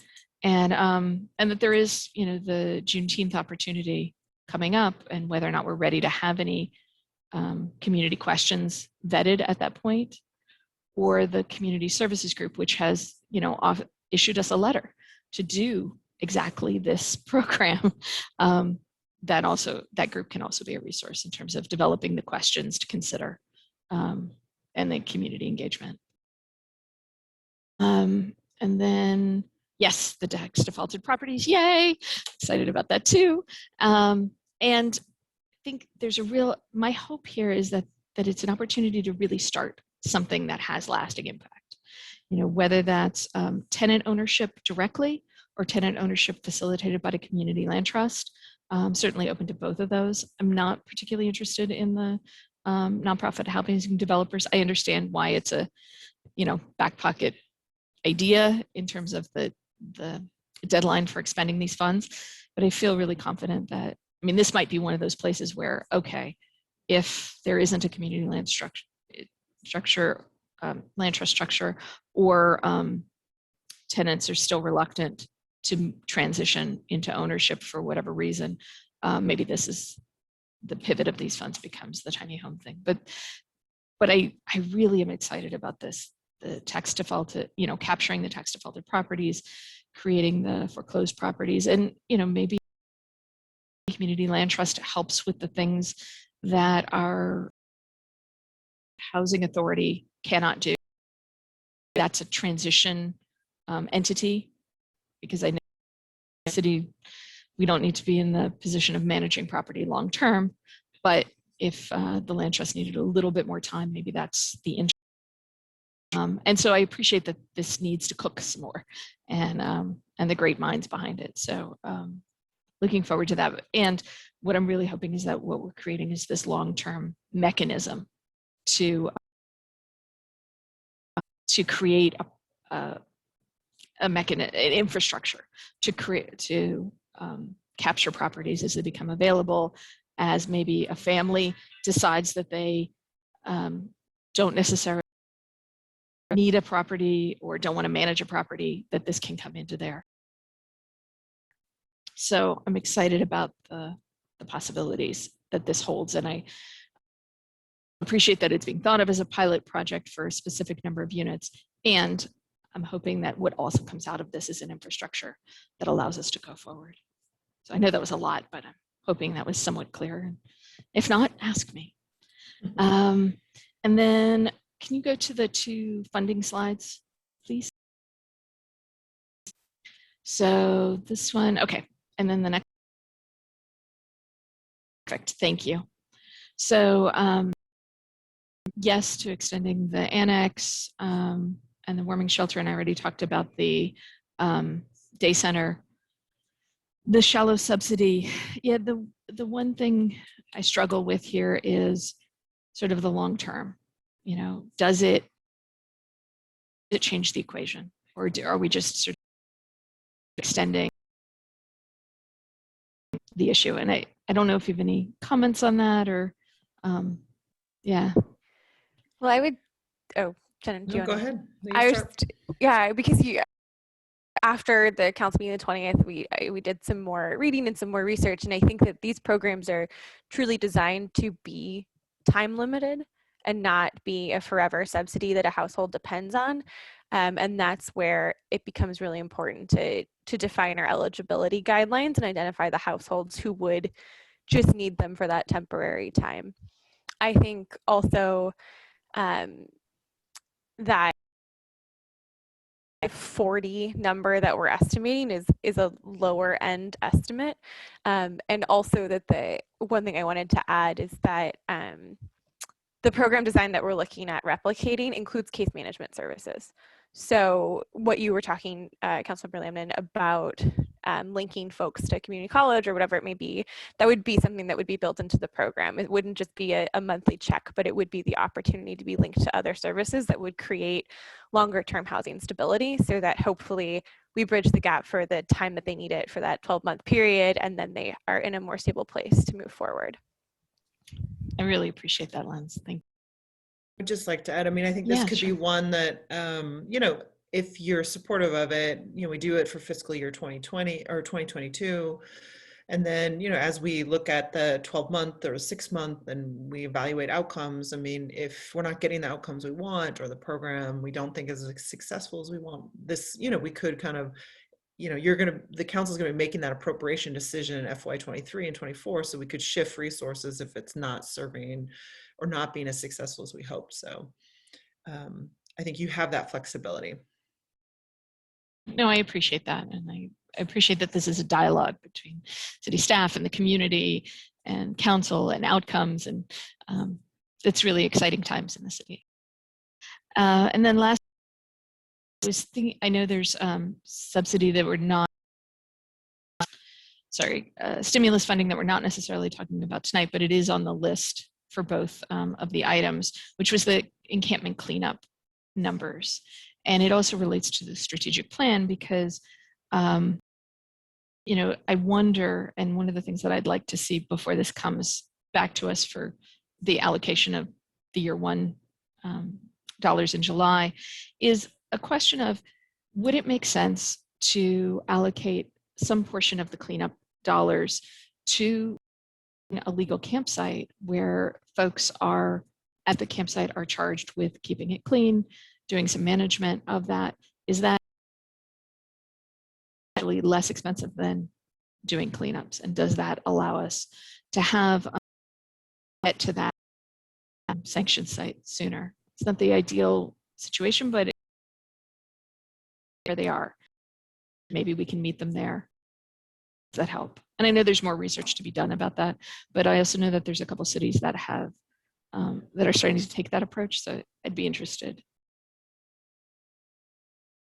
I mean, I think it's an interesting idea, especially for those later years, or, you know, for the second and third years, to look at. I think one of the constraints with that is staffing, and because we anticipate, based on what we understand from other communities, that it has the potential to be controversial. And so if we're going to avoid controversy, we're going to have to really take time to manage a process, you know, similar to the way we did the NAB Center, find the right site, work with whoever or works near that site. And so that was one of the things we do imagine that being a pretty staff intensive process. And so feeling a little constrained in these early years and implementing all these programs. But I like the idea of later years, you know, if we are able to do that, then we're able to shift some of those other funds. So we're happy to look at it, but I just wanted to share that thought with you and some of our thinking. No, I appreciate that. Lost track of the front end staff time in terms of community engagement, which we always ask for and does take time. For that reminder.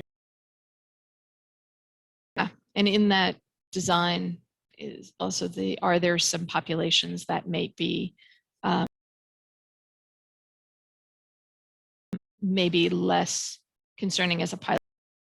You know, there's the sanctioned car camping, the caravan site, and we know HUSD families are living in their cars. And so does that become a population that folks are maybe a little more comfortable with?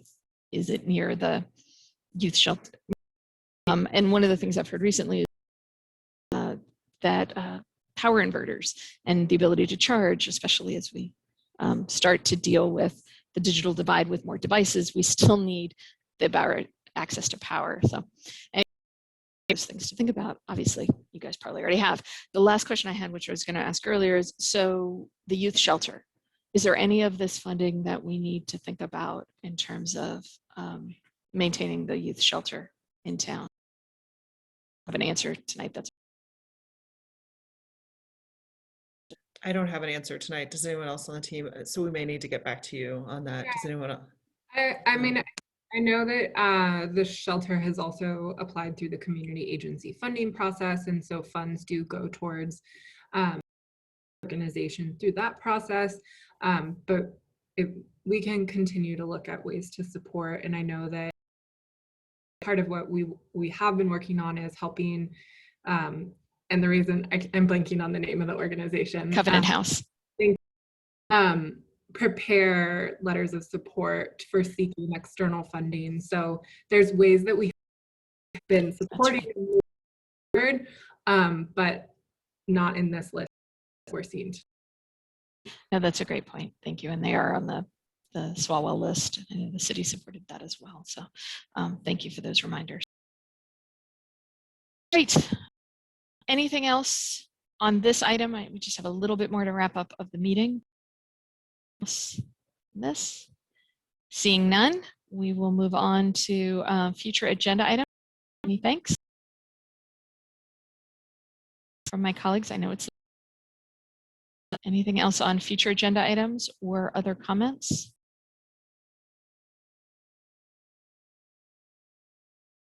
Just getting to my agenda to make sure following what we said we were going to. 1 second to get there. Question I had, future agenda items, was just sense to have some report out about how's it going with, you know, our moratoria start to end. What are we looking at the city to be aware of? If we need to have that report sooner than September, I'm fine, it comes to council. But and is that something that you'd feel comfortable as an oral report? Like we could just have it almost as a standing item, and we could just as an oral report on each task force with that. That's a perfect idea. Thank you. Obviously, project and we're going to change it, then that would be I think if we're wanting to just keep you up to date, hey, here are the latest trends and what we're seeing, then we could have that be a standing. Perfect. Is that, Christina, does that? Okay. Right. Not volunteering her for some. Yeah, nothing. Task force need to be aware of. Councilmember. Even but even we just want something figures and so forth, maybe as well. Just want to highlight the email Commissioner Okinda sent. I just want you guys to be able to review that. Staff, that was often talk about land use.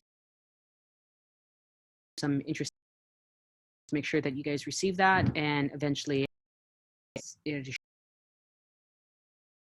commissioners, but also with staff resource.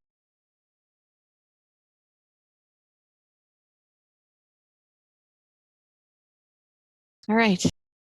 For the good of the. Thank you, everybody. Appreciate everybody's comments and work. Have a great night. Thank you so We're much. adjourned. Mm-hmm.